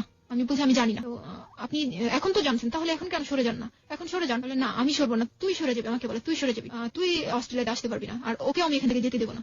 জুয়েলের কথা বলতেছে, ওকে আমি যেতে দেবো না। তখন আমি ও জুয়েলের সাথে কন্ট্যাক্ট করার অনেক চেষ্টা করি, যে আমি ওকে বলি যে আমাকে এই মেয়েটা এত জ্বালাইতেছে, আমি শান্তি পাইতেছি না, আমি সারাক্ষণ টেনশনে আছি এই বিষয়টা নিয়ে। ওরা বলি, ও আমাকে কি বললো যে মেয়েটা হচ্ছে ওর ফ্রেন্ড, পাশে ফ্ল্যাটে থাকে, এতটুকুই। তখন আমি বললাম যে ও তোমার ফ্রেন্ড, ও এতটুকু সম্পর্ক, তাহলে ও আমাদের কিভাবে বিয়ে হয়েছে এই জিনিসটা ও কিভাবে জানলো? বলছে যে জানতে পারে না, আমি বলতে পারি না এই বিষয়টা, কি বলতে পারি না। আচ্ছা ঠিক আছে। আমি বললাম যে ওকে বললো আমার কাছে যেন ফোন না দেয়, আমার ভালো লাগে না কথা বলতে, এরকম কথা বলে আমার ভালো লাগে না, আমাকে ফোন দিতে মানা করে দিও। তো বললাম যে আচ্ছা ঠিক আছে। কিন্তু এটা কিন্তু হয়নি, আমাকে রেগুলার ফোন দিত, রেগুলার মেয়েটা আমাকে ফোন দিত, কিন্তু জুয়েল কিন্তু রেগুলার ফোন দেওয়া বন্ধ করে দিল। রেগুলার ফোন দিত, কথাগুলো ঠিক এইরকমই ছিল যে তুই খারাপ মেয়ে, তুই নষ্ট মেয়ে, তোর বাবা মা কিভাবে পারলো মেয়েকে ছেড়ে দিল, একটা ছেলের পিছনে ঈদ করে দিল, ও জুয়েলকে বড় পাইছিস, টাকাওয়ালা পাইছিস, এই সেই, মানে যত রকমের হাবি জাবি কথা আছে সব। এগুলো শুনে আমি কিন্তু কোনো উত্তরই দিতে পারিনি। আমি শুধু মেয়েটার কথা শুনে কান্নাকাটি করছি, কোনো উত্তর দিতে পারিনি। আমি শুধু অবাক হয়েছি একটা বিষয়, যে আমি একদিন একটা মেসেজ দিছি জুয়েলকে। সেই মেসেজটা আমাকে জুয়েল রিপ্লাই না করে ওই মেয়েটা আমাকে রিং দিয়ে রিপ্লাই করছে যে তুমি এই মেসেজটা যে পাঠাইছো, জুয়েল তো নাই, জুয়েল তো ওর ফোনটা রেখে কাজে গেছে, এরকম বলছে। আমি তাও বিশ্বাস করিনি মেয়েটার কথা, বিশ্বাস করিনি। আমি কি করছি, ওর পার্সোনাল নাম্বারে ফোন দিছি। ফোন দেওয়ার পর দেখি মেয়েটাই রিসিভ করছে। আমি হ্যালো না বলে মেয়েটার কণ্ঠটা শুনেই আমি লাইনটা কেটে দিছি। তারপর আমি কেটে দেওয়ার পরে যখন আমি আর কোনো মেসেজ, কোনো ফোন, কোনো কিছু দেইনি। তার কিছুক্ষণ পরেই যখন জুয়েল বাসায় ফিরছে, মনে হয়, আমি জানি না কেন জানি ও আমাকে ফোন দিছে, হয়তোবা ওই মেয়েটার কাছেই শুনছে যে আমি ফোন দিছি, মেয়েটা রিসিভ করছে, এরকম শোনার পর আমাকে ফোন দিছে হয়তোবা। ফোন দেওয়ার পর যখন ও ফোন দিছে, তখনই আমি সাথে সাথে জিজ্ঞেস করছি, আচ্ছা তুমি আমাকে একটা প্রশ্নের অ্যান্সার দিবা? বলো জি কি? বলছি যে একটা মেয়ে কতটুকু অধিকার দিলে তোমার পার্সোনাল ফোনটা রিসিভ করতে পারে? তখন ও আমাকে বলে যে আসলে কি, আমার ফোনটা তো আমি রেখে গেছি, ওর একটা ফ্রেন্ড ছিল রেজন নাম, তো বললো যে রেজনকে বলছিলাম ফোনটা নিয়ে আসার জন্য, ও নিয়ে আসেনি, এর মধ্যে দেখছি যে আমার ফোনটা বাজতেছে, তো সোমা রিসিভ করছে, এরকম বোঝাইলো আমাকে। আমি বললাম আচ্ছা রিসিভ করছে ভালো কথা, আমাকে এত বাজে বাজে কথা কেন বলে? তুমি কি কিছু বলবা? তুমি কি আমাকে সত্যিটা বলবা, আসলে কি হয়েছে, সমস্যা কোন জায়গায়, বা তোমার সাথে মেয়েটার কি কোনো রিলেশন? তুমি আমাকে বলো। কিছুই বলে না, যে না আমার মেয়েটার সাথে কিছুই না, মেয়েটার সাথে আমার কিচ্ছু না। যখনই আমি এই কথা তুলি, একটা বিষয় খেয়াল করছি যে অনেক বেশি রেগে যায়, কথাটা এড়াই যেতে চায়, বলতে চায় না যে মেয়েটার সাথে ওর কি রিলেশন, বলতে চায় না। কোনোভাবেই আমি জানতে পারি না মেয়েটার সাথে ওর কি সম্পর্ক। তারপর যাই হোক, এরকম করে 1টা বছর মেয়েটা আমাকে ফোন দেয়, 1টা বছর ওর সাথে, মেয়েটার সাথে কন্টিনিউ কথা বলি, এরকম ও আমার বিষয় জানতে পারে, আমি ওর বিষয় জানতে পারি। তারপরে আমি একটা অনুষ্ঠানে যাই, সেখানে হঠাৎ করে মেয়েটা ফোন দেয়, তো আমি মেয়েটার সাথে এত বাজে বাজে কথা বলতেছিল যে আমি ওর সাথে পারতেছিলাম না, কথার অ্যান্সার দিতে পারতেছিলাম না। তখন আমার এক আন্টি ছিল, যে আন্টির কথা আমি বলছি, অ্যাডভোকেট, ওই আন্টি ছিল সাথে আমার। আমি আন্টিকে ফোনটা দিয়ে দিছি, আন্টি দেখেন মেয়েটা আমাকে কি বলতেছে, এত খারাপ কথা বলছে। তো মেয়েটাও গালাগালি করতেছে, আন্টিও অনেক গালাগালি করছে। তার কিছুক্ষণ পর অনুষ্ঠান শেষ করে আমি যখন ফিরতেছি, বাসার দিকে ফিরতেছি, তখন আমি দেখি যে জুয়েলের যে পার্সোনাল নাম্বার আছে, ওটা থেকে আমাকে ফোন আসছে। ফোন আসার পর ও আমাকে এই ফোনটা ছিল ওর অনেকদিন পরে, প্রায় 20 দিন কি 25 দিন পর আমাকে ফোনটা দেওয়া। এই ফোনটা দেওয়ার পরে যে আমাকে কথাগুলো খুব খারাপ করে বলতেছিল। জুয়েল, হ্যাঁ, খারাপ করে বলতেছিল এবং তুই করে বলতেছিল। হ্যাঁ, ফার্স্ট টাইম আমাকে তুই করে বলতেছিল। আমি ওরে কিছুই বলিনি, কিছুই বলতে পারিনি। আমি শুধু বলছি যে আমি মেয়েটাকে গালাগালি করছি, সেটা তোমার লাগছে, আর মেয়েটা যে আমাকে এত কিছু বলছে, আমি যে তোমার কাছে এতবার বললাম যে মেয়েটা আমাকে এত কিছু বললো, সেটা তোমার একটুও লাগলো না? আমি তোমার ওয়াইফ, ও আমাকে এত কিছু বলছে, সেটা আমি তোমার কাছে বললাম, তুমি সেটা নিয়ে কোনো প্রতিবাদ করলো না, আর মেয়েটাকে আমি বকা দিছি, সেটাতে তুমি আমাকে এরকম গালাগালি করতেছো। বলে যে তখনই আমাকে ফার্স্ট বললো যে তুই এখনো পেপারটা হাতে পাস নাই। বললাম যে কিসের পেপার? তো তখনই আমাকে বললো যে পাবি, জলদি তুই একটা পেপার পাবি। সেদিনই কথা বলার পর ওর কথা সহ্য করতে না পেরে আমি এক প্রকার লাইনটা কেটে দিই, কথা বলতে চাই না, বাসায় চলে আসি। সারাক্ষণ একটা টেনশন যে কি হইতেছে। আর দেখা যাচ্ছে মিনিটে আমাকে ফোন দিত মেয়েটা, হ্যাঁ, একটু পর ফোন দিত। একদিন ফোন দিছে, ফোন দেওয়ার পর দেখি যে আমাকে বলছে যে তোর মেয়েটা বলতে চায় তোর জুয়েল বাবার সাথে কথা বলিস না এখন, এরকম বলতেছে। এখন আমিও বলছি যে যদি তোর সাহস থাকে তাহলে তুই তোর জুয়েল বাবাকে ফোনটা দে, এরকম বলছি আমি। তো ফোনটা না দিয়ে দুজন ওই ফোনটা কাটিনি, নাই কেটে ওরা দুজন ওখানে ঝগড়া করতেছে, আমি শুনতেছি। দুজনেই খুব ঝগড়া করতেছে, তুই তোমার করে কথা বলতেছে, আমি এগুলো শুনতেছি। তখন আমি আবার রিপিট করেন ওই জায়গাটা, দুজন ঝগড়া করতেছে। হ্যাঁ, দুজন ঝগড়া করতেছি, ফোনটা কিন্তু কাটিনি, আমি শুনতেছি এই পাশ থেকে যে ওরা ঝগড়া করতেছে এবং দুজনে তুই তুই করে কথা বলতেছে, আমি শুনতেছি। তখন আমি বুঝতে পারলাম যে ওরা একসাথেই থাকে এবং একসাথে ওরা বসবাস করতেছে, ওদের মধ্যে অবশ্যই কোনো রিলেশন আছে। তখন আমি বুঝতে পারছি। তারপর আমি ওদের ফোনটা কেটে বাসায় আসি, বাইরে ছিলাম আমি। বাসায় এসে তারপর আমি আম্মুকে সেদিন আমি সব বলছি, আম্মু আমাকে এই মেয়েটা আমাকে ফোন দেয় এবং এই যে এগুলো কথা বলে। তো আমার আম্মু বলে তুমি জুয়েলকে বলছো? বলছি, জুয়েল আমার সাথে এই করতেছে, জুয়েল আমাকে এই ভাষায় কথা বলছে, জুয়েল আমাকে এই গালিটা দিছে, এরকম বলছি। তখন আমার মা ওর সাথে কথা বলার জন্য অনেক চেষ্টা করছে, কিন্তু যখনই আমি ফোন দেই ও তো ফোন দেওয়া বন্ধই করে দিছে, ও টোটালি ফোন বন্ধ করে দিছে যে আমাকে আমার ফোন দিবেই না। আমি অনেক চেষ্টা করছি ওর সাথে কথা বলার জন্য, অনেক ফোন দিছি। দেওয়ার পর ও ফোন রিসিভ করলে ও যখনই দেখে যে আমার ভয়েসটা, তখনই ও লাইন কেটে দেয়। যখনই আমার ভয়েসটা শুনে তখনই ও লাইনটা কেটে দেয়। তারপর আমার কিছুতেই যোগাযোগ করতে পারি না, না আমার বাবা মার সাথে কথা বলে দিতে পারতেছি, না আমার সাথে কথা বলে। আমি জানতেই পারলাম না যে কেন ও এরকম করতেছে, আমাকে সরাসরি কেন বলে না, কিছুই না বলতেছে মেয়েটার সাথে রিলেশন আছে, না আমাকে কিছু বলতেছে, মেয়েটাকে দিয়ে আমাকে গালাগালি করতেছে। আর মেয়েটা যখন বলতেছে তখন ও আমাকে রিং করে গালাগালি করতেছে। এই অবস্থা চলতেছে 2009 সাল নভেম্বরের 23 তারিখ আমি একটা পেপার হাতে পাই। পেপারটা ছিল এরকম যে স্বামী কর্তৃক তালাকের নোটিশ। পেপারটা আমার সামনে রয়েছে, আমি একটু আমাদের শ্রোতাদেরকে পড়ে শোনাতে চাই। 2009 সালে কত সালে পেয়েছিলেন এটা? 2009 সালের কত তারিখ? নভেম্বরের 23। 1961 ইংরেজি সালের মুসলিম পারিবারিক আইন এর 7-এর 1 ধারা মতে স্বামী কর্তৃক তালাকের নোটিশ। জনাবাদ, যথাযথ সম্মানপূর্বক আমি নিম্ন স্বাক্ষরকারী, আপনার হাজবেন্ডের নাম, তার পিতার নাম এবং তার গ্রাম ঠিকানা, তারপরে হলো এখানে care of professor Habiba Begum. উনি ওনার বাড়িতেই ওনারা মানে ভাড়া থাকে, ওনার কেয়ার অফ দেওয়া আছে ওনাকে। আর এখানে যেটা আছে যে নিকানামা, আপনাদের বিয়ে হয়েছিল 2002 তারিখে। না, এটা ও এখানে একটা কথা আছে, যেহেতু ও বিয়ের তারিখটা ঠিক মতো লিখতে পারে না। এখানে যে কাজটা হয়েছে, ও যে তারিখটা দিচ্ছে তালাকের তারিখটা, সেটা হচ্ছে 2008-এ যখন ও দেশে আসছে, যখন ও এখান থেকে যায়, সেই তারিখটা কিন্তু ও দিয়ে তালাকটা পাঠাইছে, কিন্তু পেপারটা কিন্তু আমি টানা 1 বছর পর পাইছি। আচ্ছা, তার মানে ও দেশে এসে যখন আপনার সাথে ভালো ব্যবহার করেছে তখন কিন্তু ওই পেপারটা ও সাইন করছে, মানে ও দেখাইছে যে ওই তারিখে যাওয়ার সময় আমি এই তালাকটা দিয়ে গেছি। এখানে যে রেজিস্টার অফিসের আমি সিল সাপোর্টটা পাচ্ছি, সেটা হচ্ছে ডেমারিয়া থানা, কেরানীগঞ্জ জেলা। কেরানীগঞ্জ থেকেও জিনিসটা করেছে। কেরানীগঞ্জে কি আপনার জানা মতে? না, আমার জানা মতে ওখানে আমি কাউকে চিনি না, বা ওর কেউ আছে আমার মনে হয় না। ওকে, তাহলে সালটা মানে ডেটটা পিছনে দিয়ে সে কাজটা করেছে। আপনার নাম আছে এখানে এবং আপনার বাসার অ্যাড্রেস, তারপরে লিখেছে বিবাহ পর হইতে আপনার কারণ যেটি দেখিয়েছে, উক্ত স্ত্রী স্বামীকে মানসিকভাবে নির্যাতন করে, টাকা পয়সা দাবি করে, মনের অমিল বনিবানা হয় না। তারপরে লিখেছে যাহা শরীয়তের সম্পূর্ণ পরিপন্থী বিধায় 27/1/2009 ইংরেজি তারিখে আমি নিম্ন স্বাক্ষরকারী স্বেচ্ছায় সজ্ঞানে সুস্থ মস্তিষ্কে অন্যের বিনা প্ররোচনায় আপনার নাম 1 তালাকে বায়েন করিয়া বিবাহ বন্ধন ছিন্ন করিলাম। তারপরে মর্মতকরণ হলো, নিবেদক হচ্ছে আপনার হাজবেন্ডের নাম, ওর সাইন তো না এখানে, মোহাম্মদ আব্দুল্লাহ আল কাউসার। এটা কি ওর সাইন? না, এটা আমার মনে হয় না যে ওর হাতের লেখা। নিবেদক মোহাম্মদ আব্দুল্লাহ আল কাউসার। আপনার বিবাহের কাবিননামাটা কই? এখানে আছে। আপনার বিবাহের কাবিননামায় ওর হাতের সাইনটা কই? এখানে তো এখানে না, এখানে আপনাদের দুজনের সাইনই তো অবশ্যই নিশ্চয়ই থাকবে। এই যে আব্দুল্লাহ আল কাউসার, রাইট? ওকে, আমি আমার শ্রোতাদেরকে বলছি, আমি আমার নিজের 2 চোখ দিয়ে যেটা দেখতে পাচ্ছি, সেখানে যেটা মনে হচ্ছে আমার কাছে যে ইয়েস, এই সাইনটা তো নিজে করেছিল, রাইট? হ্যাঁ, এটাও নিজে করছে। আপনি কি 2 বছরে বুঝতে পেরেছেন যে এই দুজনের সাইন একরকম না? একরকম না। আমি পেপারটা হাতে পাওয়ার পরেই বুঝতে পারছি যে এটা ওর সাইন না। এবং এখানে যেটা মজার বিষয় হচ্ছে যে কাবিননামাতে যে সাইনটা আছে আব্দুল্লাহ আল কাউসার, সেখানে আব্দুল্লাহ বানানটা হচ্ছে ঠিক আছে, এখানেও ঠিক আছে, আল ঠিক আছে। আব্দুল্লাহর পরে উনি কোনো হাইফেন ইউজ করেননি, ওখানে আলের পরে কোনো হাইফেন নাই, এখানে হাইফেন ইউজ করা হয়েছে। কাউসার বানানে ও লিখেছে কয় আকার রস্যৌ মূর্ধন্য শয় আকার আর বয়শূন্য র। কিন্তু তালাক নামাতে দেখলাম কাউসার বানানে লেখা হয়েছে কয় আকার ও, এখানে রস্যৌটা নেই এবং হাতের লেখার মধ্যে কোনো মিল নেই। তার মানে এটা আপনার হাজবেন্ডের সাইন না, কিন্তু আপনার হাজবেন্ড যে কোনো কাউকে দিয়ে এই কাজটি করিয়েছে। এবং এখানে কেরানীগঞ্জ থানার সিলসাপুর সরকারি অফিসারে যেটা থাকার কথা সেটা এখানে আছে। কি স্টোরির মুখোমুখি হয়েছে বাবা আজকে। ওকে, তারপরে এটা পাওয়ার পরে কি হলো, কি করলেন? এটা পাওয়ার পরে আমি তো যখন হাতে পাই তখন তো মানে হয়ে গেছে, একদমই শক্ত হয়ে গেছি। কি করব কিছুই বুঝতে পারিনি। ওর সাথে যোগাযোগের অনেক চেষ্টা করছি, ওর ফ্যামিলিতে যোগাযোগের চেষ্টা করলাম। ওর ফ্যামিলিতে কি হয়েছে যে ওর বাবা মার সাথে আমাকে কথা বলতে দেয় না। আমি যে নাম্বারটায় ফোন দিতাম সেই নাম্বারটা ব্যবহার করতো ওর ভাই, ওর বড় ভাই। ওর ভাইকে যখন আমি ফোন দিলাম, আমি তখন বললাম যে আমাকে একটু মাকে দেন, আমি একটু কথা বলবো, আমার মার সাথে একটু কথা আছে। তখন বললো যে যা বলার তুমি আমার সাথেই বলো। বড় ভাইটা বললো যা বলার তুমি আমার সাথেই বলো। আমি বললাম যে আপনার ভাই এরকম করার মানে কি, মানে তার সাথে তো আমার কিছুই হয়নি, না ঝগড়াঝাটি কিছুই হয়নি, তাহলে হঠাৎ করে পেপার পাঠায় দিল আমি তো কিছুই বুঝলাম না কি হয়েছে, আপনাদের সাথে কি কিছু বলছে বা আপনারা কি জানেন, এরকম জিজ্ঞেস করলাম। তো ভাইয়ার অ্যান্সারটা ছিল এরকম যে তোমরা জানো যে তোমাদের মাঝে কি হয়েছে সেটা তোমরা জানো, আমরা জানি না, এরকম অ্যান্সার।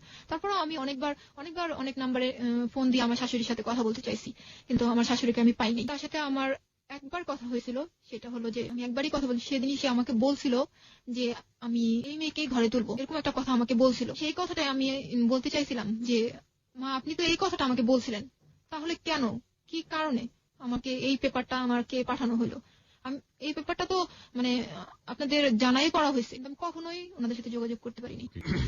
শামীমা সুলতানা শানু, এই স্বাক্ষরটা কি আপনার? এটা আপনার হাজবেন্ডের স্বাক্ষর। ওকে, আমাকে একটু বলেন তো যে আপনারা যেই লোকটাকে ধরার জন্য এত একদম ফর্মালি একটা ব্যবস্থা করলেন, তাকে ওখানে লোকজন পাঠিয়ে ধরে নিয়ে আসা হলো, এই পেপারটা পেয়েছেন আপনারা 2009 সালে, আপনারা আইনি কোনো ব্যবস্থা নিয়েছেন? এরপরে কেন নেননি? নিইনি।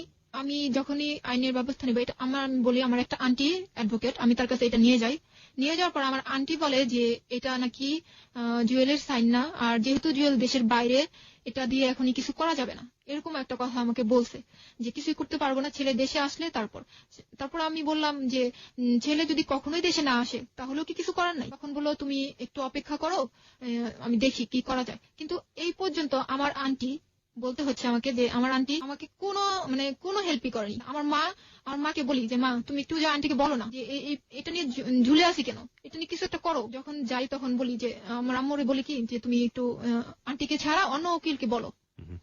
যখনই যায় বা কারো কাছে আলাপ করে তখনই গাদা গাদা টাকা চায়। আর আমি একবারই তো বললাম যে আমার ফ্যামিলিতে ওরকম কোনো নাই।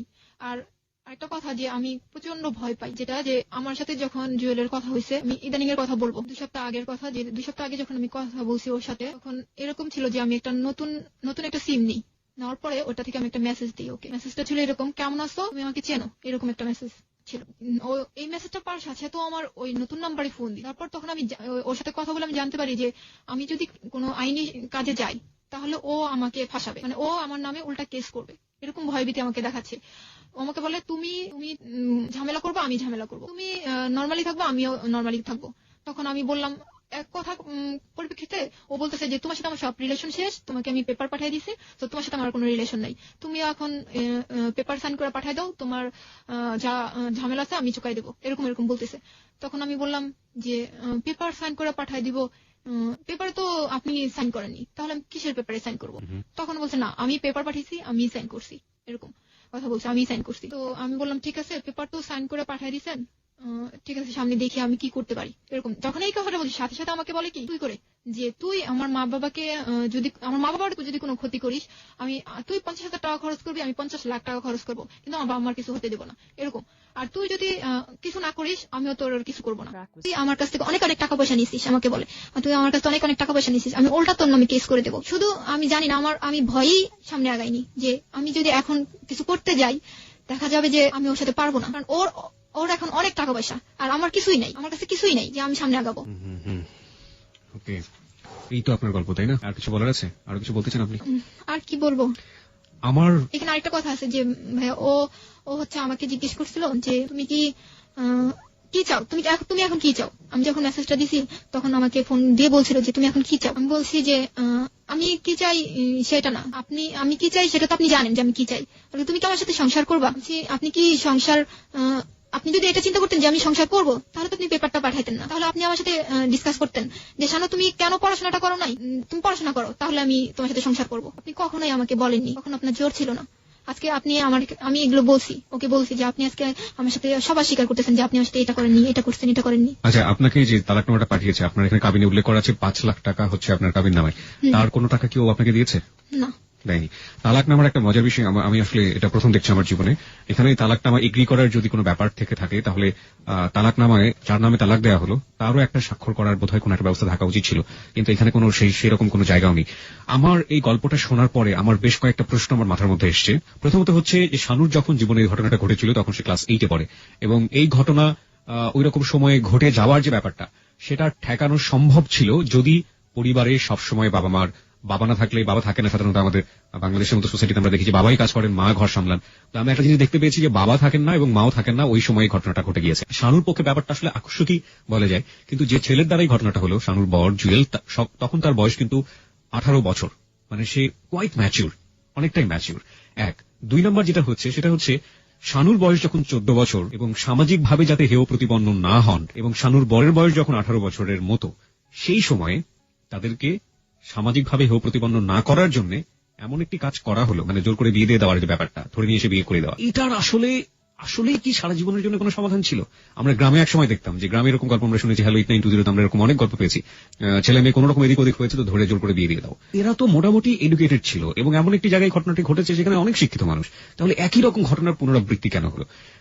যদি বিয়েটা বেবির জন্যই হয়ে থাকে, মানে যে বেবিটা কনসিভ করার জন্য হয়েছে, তাহলে বিয়ের পরে সেই বেবিটাকে মেরে ফেলতেই বা দেওয়া হলো কেন? আমার মাথার মধ্যে এরকম হাজারো প্রশ্ন। এবং মজার বিষয় হচ্ছে যে আমাদের রাষ্ট্রীয় যে প্রতিষ্ঠানগুলো রয়েছে, সেই প্রতিষ্ঠানগুলো কি চোখ নাক মুখ কান বন্ধ করে এরকম ঘটনাকে প্রশ্রয় দিচ্ছে না?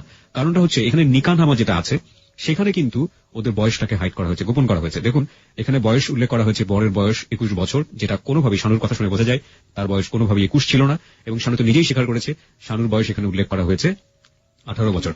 আসলে তখন আমার বয়স ছিল 14 বছর, 14 বছর, যেটা শানু এখন নিজে স্বীকার করছেন। তাহলে এরকম কাজ একটা রাষ্ট্রীয় প্রতিষ্ঠান কিভাবে করেন, এটা আমার কাছে আমার দিক থেকে আমার প্রশ্ন। আরেকটা জিনিস যেটা, সেটা হচ্ছে যে শানুর পড়াশোনাটা না করা, যেটা আমি মাঝখানে একবার বলেছি যে প্রত্যেকটা মেয়ে, আমাদের সমাজে এরকম অসংখ্য মেয়ে পাওয়া যাবে যারা অনেক ভালো রেজাল্ট করার পর আমরা দেখি যে ওই সময়টা শেষ হয়ে যান, এবং যেটার ফলাফল যে আসলেই কত ভয়াবহ হতে পারে তার রেজাল্ট হচ্ছে শানু। শানুর বয়স এখন 23, শানু যখন এসএসসি পরীক্ষা দেয় 16, তার মানে শানু যদি আজকে পড়াশোনা করতো তাহলে সে অনার্স কমপ্লিট করে মাস্টার্সের দিকে এগোতো। এরকম একটা সময়ে একটা মেয়ে নিজের পায়ে দাঁড়ানোর জন্য অনেক কিছুই করতে পারে, একটা চাকরির খোঁজ করতে পারে, যে কোনো কিছু করতে পারে। কিন্তু শানু তো, আপনি কি এসএসসি পাস করেছেন? না। আপনি এসএসসি পাসও করেননি, শানু এখন কোনো একটা জায়গায় দাঁড়াতেও পারবে না। So tell me, what is the solution? সমাধানটা আসলে কি হতে পারে?